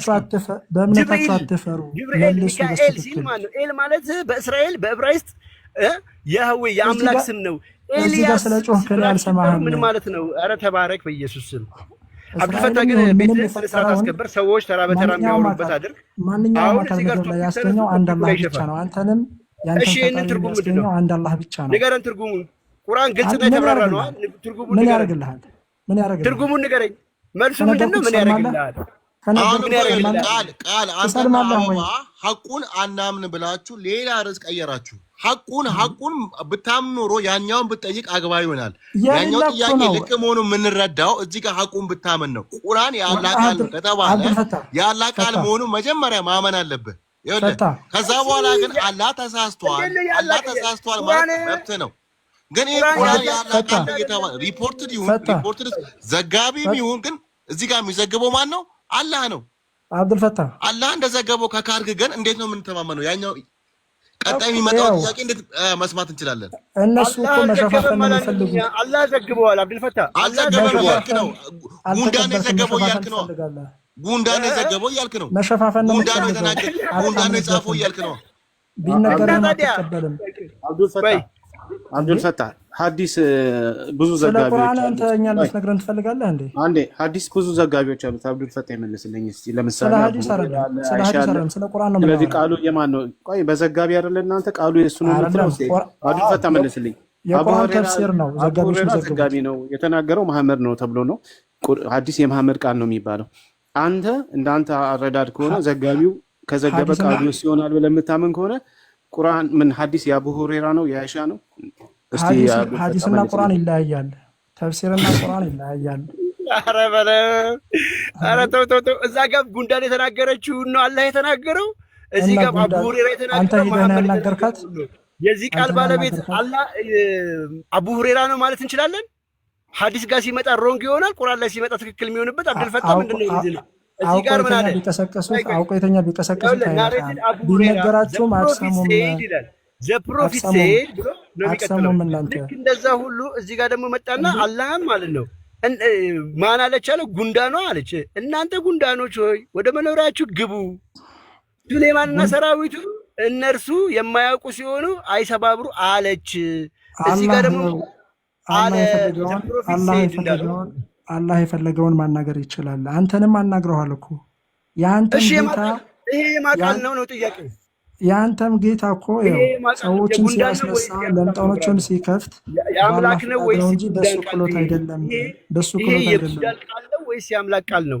በአላህ ፍቃድ ማንኛውም አካል ሊናገር ይችላል። እባብም ሆነ ማናገሩ አይደለም። እኔ የማይጠየቅ ትናገር እንኳን ተናገረች፣ ደግ አደረገች። ግን አንተ የምትናገረው በአላህ ቃል ነው። ይሄ የቃሉ ባለቤት ማነው? አላህ ነው ወይስ ጉንዳን ነች? አትፍራ፣ ነግሬሃለሁ እኮ ጉንዳን አላህ ማናገር ይችላል። ጉንዳን ማናገር ይችላል። የንግግሩ ባለቤት አላህ ነው ወይስ ጉንዳን ነች? ወይ የተናገረችው ቁርአን እኮ ነው ያወጣኸው አይደል? ቁርአን ከሆነ የአላህ ቃል ነው። እናንተ ጉንዳኖች ሆይ ወደ መኖሪያችሁ ግቡ ያለችው ጉንዳን ነች ወይስ አላህ ነው ያለው? እንዴት ነው የምትሰማው አንተ? ሁለት ጆሮ ነው ያለህ። ማን ነች? አንተ እኮ ስለማሰማ እኮ ነው። አትናደድ፣ ተረጋጋ። አንተ ማትሰማው ነገርኩህ እኮ።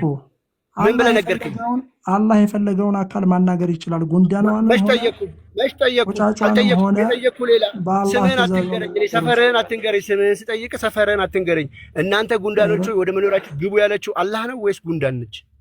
አላህ ተናገረ ልበል? አላህ ተናገራት። እሺ ማለት ይሄን ሂዱ ወደ እናንተ ጉንዳኖች ወደ መኖሪያችሁ ግቡ ያለው አላህ ነው። ስለዚህና አንተ አላህ ነው ወይ? አላህ ነው። አንተ ነህ ወይ? ንገረኝ። አላህ ነው ወይ? ቁርአን ላይ ከሆነ እንግዲህ እሱ ነው አላህ ነው። ከዛ ውጭ አንተ ልትጽፈው ትችላለህ። አመሰግናለን። አላህ ምንም ማመስገን አይደለም። በመጡ ጊዜ ይኸውልህ፣ ስለዚህ አዳምጥ፣ ተረዳ። ቀድመህ ስለ ቁርአንና ስለ ሐዲስ ከማውራትህ በፊት ስለ ቁርአንና ስለ ሐዲስ ከማውራትህ በፊት ስለ ቁርአን ተረዳ፣ ስለ ሐዲስ ተረዳ። ተረጋጋ። በጉንዳንም ሸለቆ በወጡ ጊዜ አዳምጥ። ከዚህ ብለህ ስላነበብክ ስለዚህ አላህ አንዲት ጉንዳን ነው ማለት ነው። አላህ አንዲት ጉንዳን ነው። አላህ አንዲት ጉንዳን ነው። አየህ አይደለ? ይሄ እኮ ነው ያንተ መልስ። አላህ ነው አልከኝ። አንዲት ጉንዳን ነው ወይ? አላህ አንዲት ጉንዳን እናንተ ጉንዳኖች ወይ ወደ መኖሪያችሁ ግቡ አለች። ስለ ይሄ ማን ንግግር ነው? ስለ የአላህ ነው ካልከኝ አላህ አንዲት ጉንዳን ነው እያልከኝ ነው። ቁርአን ላይ ከሆነ ብያለሁ እኮ የፈለገውን አላህ አንዲት ጉንዳን ነው ብለኸኛል። እናመሰግናለን። አላህ የፈለገውን ማናገር ይችላል እንዴ? አንተ ስትጠይቅ ለምንድን ነው የማትመልሰው? እሺ አበባ ትጨርስ ሀሳቧን። የሰው አንተ ከሙስሊሞች መልስ ትፈልጋለህ አይደለ? ከሙስሊሞች ይመልስልሃል ሀሳቧን ትጨርስ። በቃ አንተ ግን ስለ መጽሐፍ ቅዱስ ቀጥይ። አበባ ሶሪ ጨርሽ። አይ ተባረክ ወንድማችን። ይቅርታ ሰው እንደኛ ነው። ኢነርጂ በጣም ገርሞኝ ነው። ትንሽ ረፍት ወሰደ። አንቺ ስለቀጠፍሽ ነው። ቅጥፈት ነው። ምንድነው የቀጠፍኩት? ምንም። አንቺ ስለ ቁርአንና ስለ ቁርአን ትርጉምና ወይም ደግሞ ስለ ሙፈሲሮች ወይም ደግሞ ስለ ሰሃቦች ምንነት ሳታውቂ ምንም አያውቁም ብለሽ በማውራትሽ አላህና መልእክተኛው አላህ እንግዲህ ምድርን ሙሉ ያዘ የዘረጋውን የሰው ልጆችን ሁሉ ያስገኘውን ቁርአኑን ያወረደው አላህ መሆኑን እያወቅሽ አንቺ ለመካት አብዱል ፕሊስ ስርዓት አስይዘውና በቃ ለምን ታስራላችሁ? መልስ ሲመለስላችሁ ሲነገራችሁ ላይ በላይ አታውሩ። እሺ ያነሳችሁ ፖይንት ላይ አውራ። እሺ ሚውት እያደረክ አውራ። አርጊው አርጋት በቃ። እሺ አንድ ቀጭን ጥያቄ በነጭ አማርኛ ለጠይቀውና ይመልስልኝ። ማንም ሰው እንዳይገባ። ዕብራይስጥ የተማረ ከሙስሊሞች አንድ ጥቀስልኝ። ዕብራይስጥ ተምሮ ቁርአንን የፈሰረ የዕብራይስጥ ቃላትን አሁን አንድ 10 አመጣልሃለሁ። አሁን የዕብራይስጥ ቃላትን ስሞችን ቁርአን ላይ ያሉትን ዕብራይስጥ ቢመጣልሽ እኔ ባመጣልሽ ተቀበያለሽ? አምጣ። አቀበላለሁ። አሁን እንዴ አቀበላለሁ። ማወቅ ፈልጋለሁ። አምጣ። ስለማወቅ አይደለም ትቀበያለሽ ወይ ነው? መቀበላለሁ አልኩህ እኮ። እንዴ እውቀት ራሱ እኮ መቀበል ነው፣ ማመን ነው። ምን አስበህ ነው? ለእውቀቱ አይደለም። ዕብራይስጥ ተማራ አንቺ ለዕብራይስጦች ትምህርት ነው። ጀላላይ ነው። እስኪ መረጃው ይምጣ። እስኪ አንቺ እኔ ብሰጥሽ ትቀበያለሽ እስልምናን? እስልምና ጋር እኮ አይገናኝም። እያወራን ያለ ነው ከዕብራይስጥ ቋንቋ ጋር እኮ ነው። ይሄ ነው ሙሉ ለሙሉ አላህ ነው ሙሉ ለሙሉ ያስገኘው። እውቀትም ይሁን ምንም ይሁን አንቺ መረጃ የምትፈልጊ ከሆነ አምጣ። እኔ ሻሃዳ ይዛለሁ። ለኔ ስትል አምጣ። ሂድ። አንተ ምን ያደርጋል? አንተ እኮ መጀመሪያ አንደራደርም። በነገራችን ላይ የእውቀት ጥያቄ ነው የጠየኩት። ላለማምጣት የለውም ስለሌለው በዚህ ሊያመልጥ እንደፈለገ ስለገባኝ ነው። ስለዚህ አምጣና እኔ ሻሃዳ ይዛለሁ እገባለሁ። አንተ የፈለግከው መረጃ ብትጠይቅ ቢሰጠህም ስለማትቀበል ምንም አያደርግልህ። አምጣ። እሺ አያችሁት አይደል? ከዚህ በፊትም ብያለሁ። አንተ ማመሳሰልና ወይም ደግሞ ዳይፍ ሐዲሶችን መዘርዘር አይ በቃ ያለው ነገር እያስታወስክ አትንገረን። ዝጋ በቃ። ከዚህ በፊትም በቃ ይበቃናል። ተባረክ ቶፊቅ በቃ። አንድ ሰው ጥያቄ ሲጠይቅ ትቀበላለህ ወይ አትቀበልም ወይ እንዴ? ጆዜና ቦክስ ለምኩ አንድ ሰው መረጃ ከፈለገ ትምህርት ከሆነ የሚቀበል ከሆነ እስልምና ሀቅ መሆኑን ካወቀ መቀበል ነው። ካልሆነ ግን ዝም ብሎ ሁሌ ርዕስ እያነሳችሁ እናንተ አላህ ላይና መልእክተኛ ላይ መሳለቅ ደግሞ ይሄ በራስ ያለመተማመን አለባችሁ። በዚህ ሁኔታ ሙስሊም አካል ደግሞ ገብቶ ሲጠይቃችሁ እናንተ መልስ መልሱ አትጠይቀን ትላላችሁ። ለምን ታፍሩበታላችሁ? ወንድ ልጅ አይደለም እንዴ? ትንሽ ተረጋግተህ አውራ እንጂ ምንድነው? ፕሊስ እባክህ በስመ አብ። እኔ ሰው ምን እባክህ ብዬ አላውቅም ሲጀመር ለመጀመሪያ ጊዜ። ለማንኛውም አንቺ ችግር የለውም እንደፈለጋችሁ ማውራት ትችላላችሁ። በደንብ ጥናት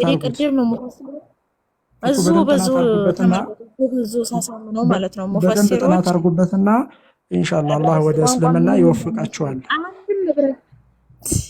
ሰውየው በስመ አብ ወወልድ ወመንፈስ ቅዱስ።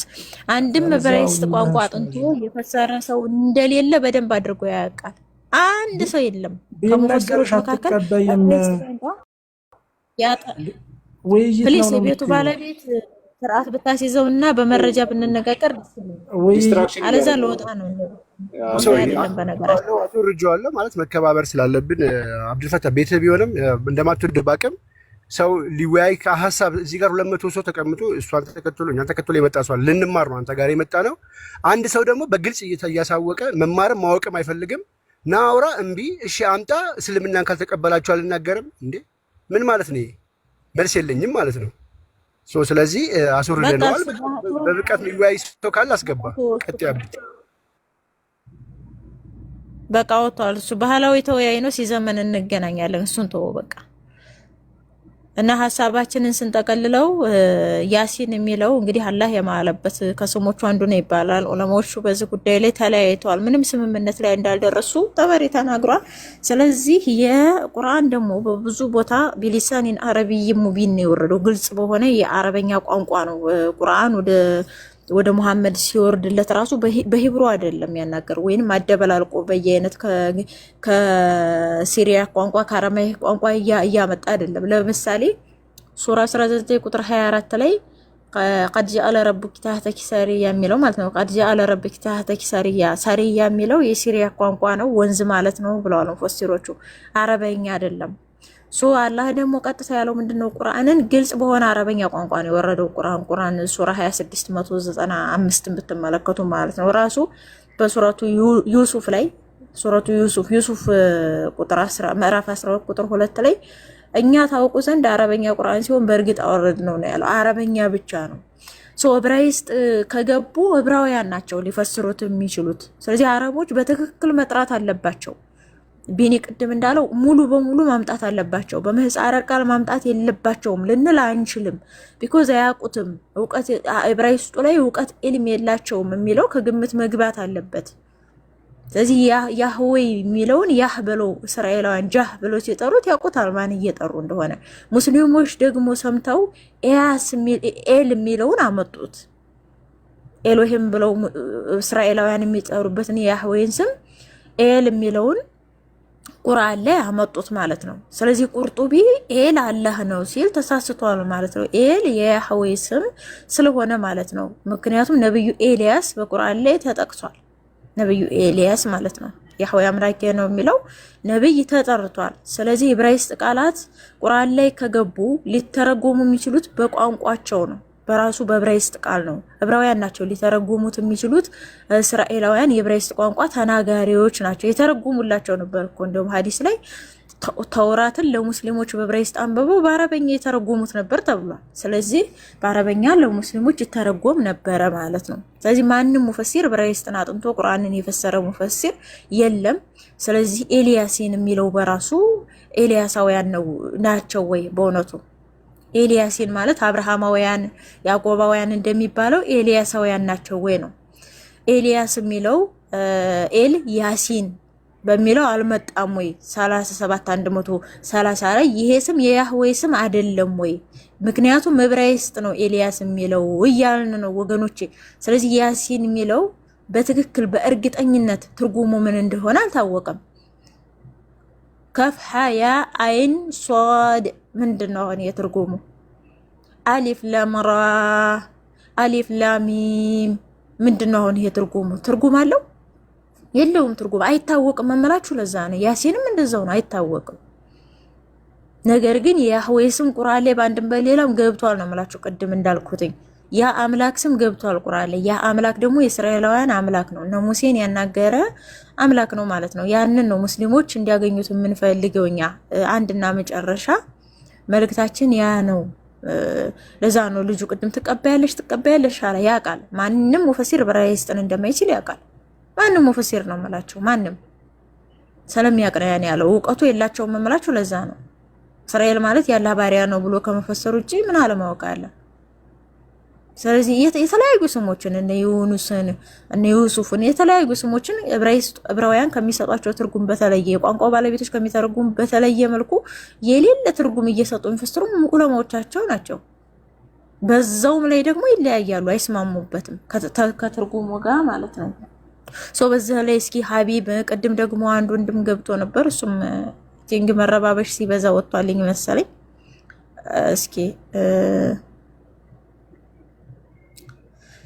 እንትን ካለ የሚጨምር ሰው ካለ ሀሳብ ጨምሩ እዚህ ላይ እና ቁርአን ላይ በነ ኤልያስ የመጣው በነ ሚካኤል የመጣው አላህ አይደለም ለማለት ነው። እንጀላ አብዱል ለፈተና ይቃለኝ ማለት ያ አይደለም፣ ያኛው ጥንት የነበረው አምላክ ነው። ጥንት ነቢያት የተናገሩለት ማለት ነው። ቀጥሉና ሀሳብ እሰጣለሁ።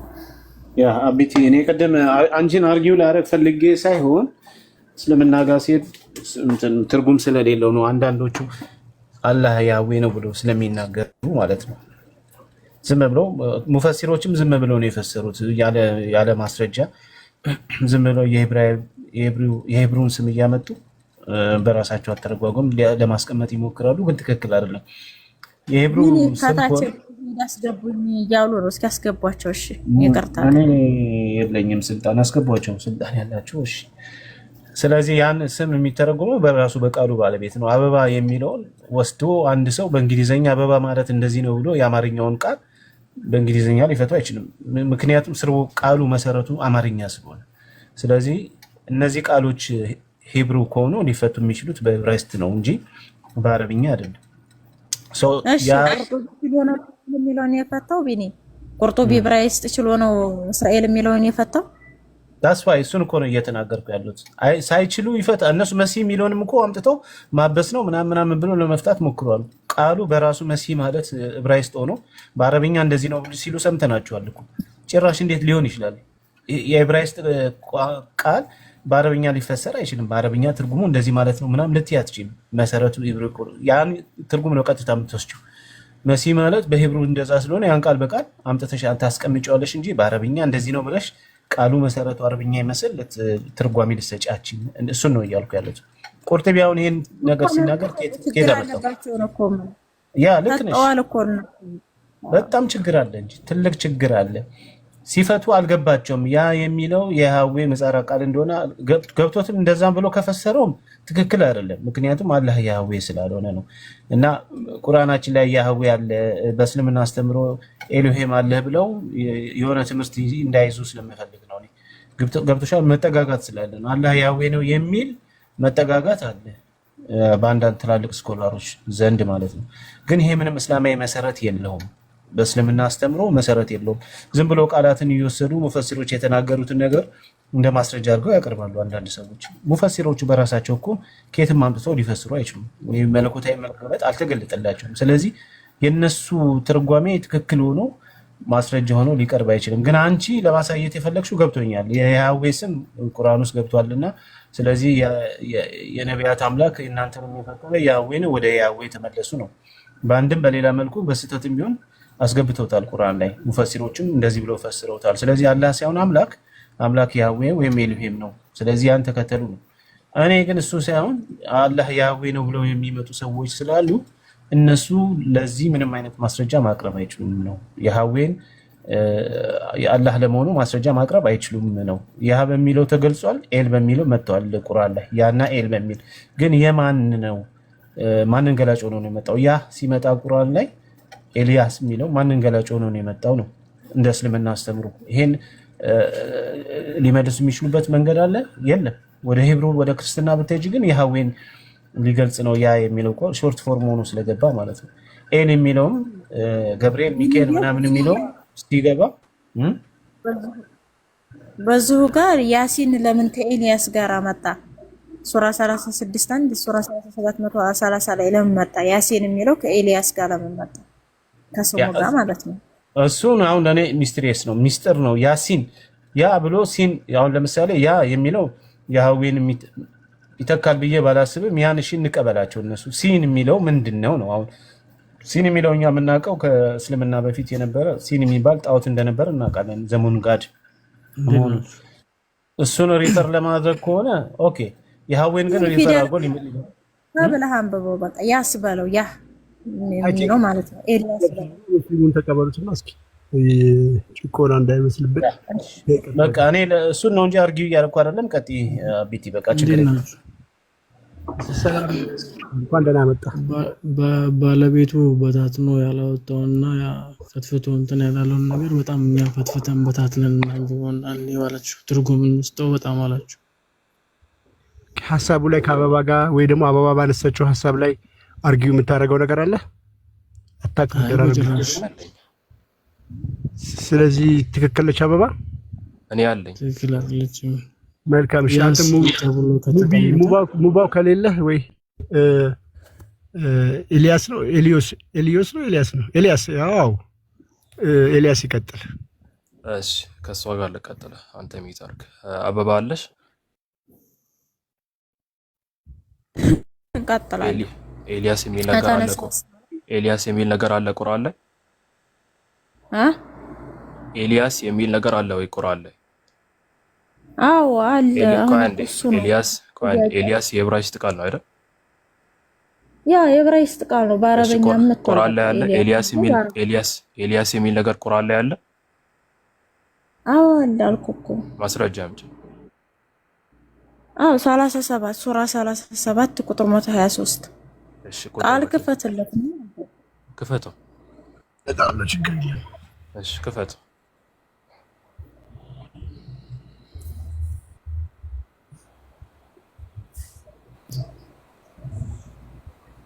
አለ ኤልያስ የሚል ነገር አለ እዚህ ጋር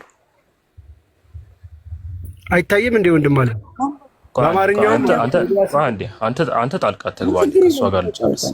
አሳይኝ ኤልያስ የሚለውን አሳይኝ። እዚህ ጋር ኢልያስ ነው የሚለው ኤልያስ አይደለም። ኤል ሲጨመርበትና ኢልያስ ሲሆን የተለያየ ነው። እሺ መጀመሪያ ለነወቅ ለይተሽ ኤልያስ የሚል ነገር የለም ቁርአን ላይ። ኢልያስ አረብኛ ቃል ነው በመጀመሪያ ደረጃ። ይሄንን ነው ወቂ። እሺ ኤልያስ አረብኛ አይደለም ዕብራይስጥ ነው። ቆይ አንዴ ኤልያስ ከሆነ ነው ዕብራይስጥ አውቃለሁ። ተፍሲሩን ክፈቱለት የጠበሪ። ቆይ አንዴ ጊዜ ኧረ ቆይ ተረጋጊ። ወደ ተፍሲር እንሄዳለን። ተፍሲሩን ሁሉንም አውቃቸዋለሁ። ሁሉንም ተፍሲር አውቃቸዋለሁ። የኔ በቃሌ ነው የማውቃቸው። ክፈተው። ቆይ የሆነ ቦታ ክፈተው። ለምን አትሽሽ? አንተ ቀየር ሰው አትባል፣ አትቀየር። እኔ እና እሷ ነው እያወራን ያለ ነው። አይታል። ኦኬ አይ ተፍሲር ክፈት ስንልህ ትከፍታለህ። አሁን ከእሷ ጋር እንቀጥል። ክፈተው ቦታውን፣ ራሱ ቦታ ክፈት። ተረጋጋ። አይ በቃ ፈርተሃል ማለት ነው። በቃ ችግር የለውም። ኧረ ነው ከኔ ጋር አውራ። በቃ እሱን ፈርተሃል እኮ ክፈት። ያሁኑ ቦታ ክፈትና ሞግቺኝ መጀመሪያ ተፍሲር ጋር ሁለታችን ደም ስንሄድ ነው ክፈቱ ሲባል መክፈት ነው። አዎ ኤልያስ የሚል ነገር የለም ቁርአን ላይ። መጀመሪያ ሄደን አምንሻል አይደል? የት አለ? የለም አይልም። ኤልያስ ክፈተው። የለም እስቲ የት አለ? ኤልያስ የሚል አለ። ያ ይላል ኤልያስ ለሚን ሙርሰሊን ኤልያስ ማለት ነው። ይሄ አረብኛውም አማርኛውም ትራንስሌሽኑም አይልም እንደሱ። ኢልያስ በቃ ጨርሻለሁ። አንዴ ወኢነ ኢልያስ እኮ የተሻለ ሙስሊሞች ፊት እንደዚህ ነው። አፍሽን የምናዘጋጅ ለሌላ ጊዜ አታውሪ ዝም ብለሽ ያለ እውቀት። ኢልያስ አረብ ነው። አዎ አንዴ አንተ ጣልቃ አትግባ። ከእሷ ጋር ነው እያወራ ያለሁት። አረበኛ አይደለም። አንዴ አንቺ ከኔ ጋር ትሞግተኛለህ። እኔን እሷ ታውቁም ታወራለህ ከኔ። እኔ አላውቀውም። በቃ ካላወቃችሁ አላውቅም በለው። እናመሰግናለን። ዝም ብላችሁ ለሌላ ጊዜ አትቀባጥሩ። እሺ እዚህ ለሌላ ጊዜ አትቀባጥሩ። ዝም ብላችሁ ጨርሻለሁ እኔ ንግግሬን። ኤልያስ የሚል ነገር የለም ቁርአን ላይ። ሙሉ ቁርአን 6236 አንቀጽ አለ ቁርአን። አንድ ጥቅስ እንኳን አታመጪም ኤልያስ የሚል ማለት ቁርአን እና የካድከው የለም እኮ ነው የምልሽ። አንቺ ራስሽ ሳታውቂ ያለው ቀጥ አትናገሪ። ኤልያስ የሚል ነገር የለም ቁርአን ላይ። ካላ ሌላ ጥቅስ ካለሽ ያሁኑ እንደማያሳይ አንዴ ሌላ ሰው ጣልቃ ይገባ። ያሁኑ እንደማያሳይ ይነግርሻል። ሌላ ጥቅስ ካለሽ አምጪ። ያሳያል፣ በትክክል ያሳያል። ኤልያስ የለም ያሁኑ ጥቅስ ላይ። ወኢነ ኢልያስ አንዴ ስሚ፣ አረብኛው የሚለው ወኢነ ኢልያስ ለሚነል ሙርሰሊን ነው። ገባሽ አይደል? ኤልያስ ቢሆን ነበር የዕብራይስጥ ቃል የሚባለው። ኢልያስም በለው ኢልያሱ የኤልያስ ስም ነው አይደለም እኮ። አንዴ ቆይ ኤልያስ ስም ነው ሲጀምር። ኤልያስ ለሚነል ሙርሰሊን አረብኛ ጋር ኤልያስ ብለው ቀጥታ ያመጡት ችግር የለውም። አንተ ዝም ብለሽ ስሚ አንዴ አረብኛ አውቃለሁ ምናምን ብለሽ በእውቀት ለመለካካት ከሆነ አረብኛ ምንም እንደማታውቂ ያሳይሻለሁ። እኔ ፊደል እንኳን የንግግር ቃላት ተጠቅመህ ብራዘር፣ መልካም ስነ ስርዓት ያዘ።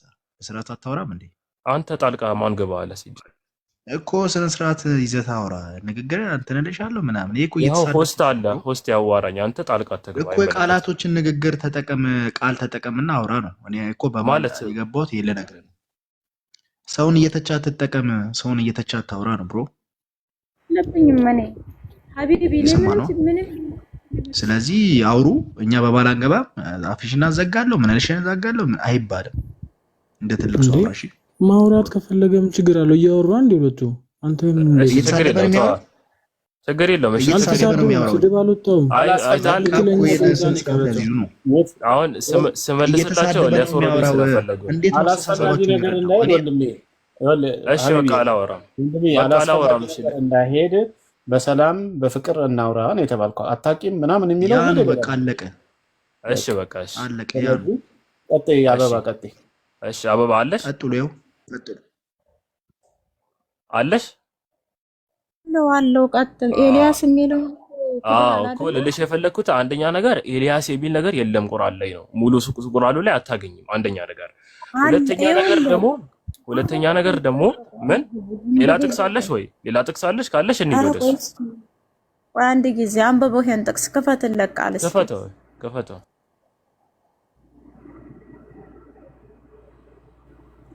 ይኸው አንብቢ እስቲ ኤልያስ የሚል ይኸው ወኢነ ኢልያስ ለሚነል ሙርሰሊን። ወኢነ ኢልያስ ለሚነል ሙርሰሊን። ማን ነው ኢልያስ? ኢልያስ ነብይ ነው። ማን ነው? አንዴ ስለ ማንነቱ እናወራለን። ኤልያስ የሚል ነገር አለ ወይ? በመጀመሪያ አዎ አለ አልኩህ እኮ ነበር። የት አለ? አረብኛ ትችያለሽ? አርቋ እንዴ አረብኛ ትችያለሽ? ዕብራይስጥ ለመቻል አይደል እያነበብኩልህ እኮ ነው እኮ። አረብኛ ማንበብ የምትችይ ከሆነ እናንብበው። እሺ ኧረ ፕሊስ ተረጋጋ። ቆይ እስኪ ሀሳቤን ልግለጽ። ተረጋጋ። ቆይ አንዴ ቃሉ አረብኛ ማንበብ የምትችይ ከሆነ እናንብበው። አረብኛ ማንበብ ትችያለሽ አትችይም?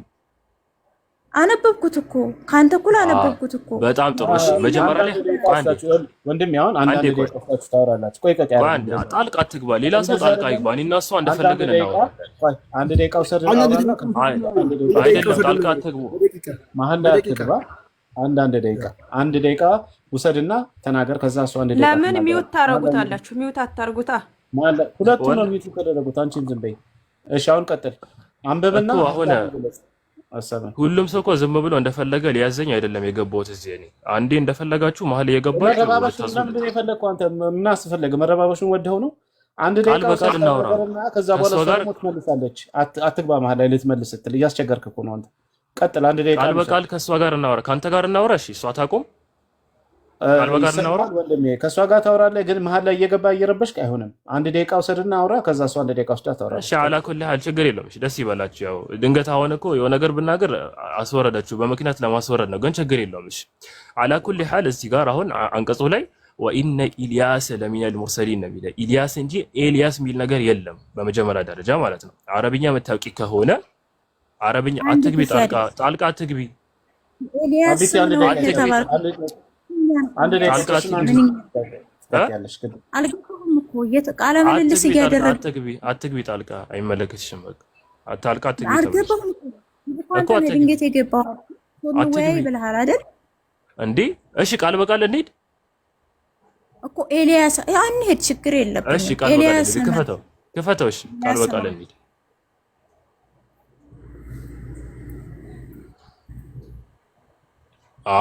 እዚህ ጋር አሁን ቃሉ ምንድን ነው የሚለው? ኢ ነው አይደል? ሐምዛ ነው አይደል? ያ ይሄ ነው። እሺ ሐምዛ ነው አይደል ቃሉ? ዋው ሐምዛ ነው። ሐምዛ ደግሞ መክሱራ ነው ወይስ መፍቱሃ?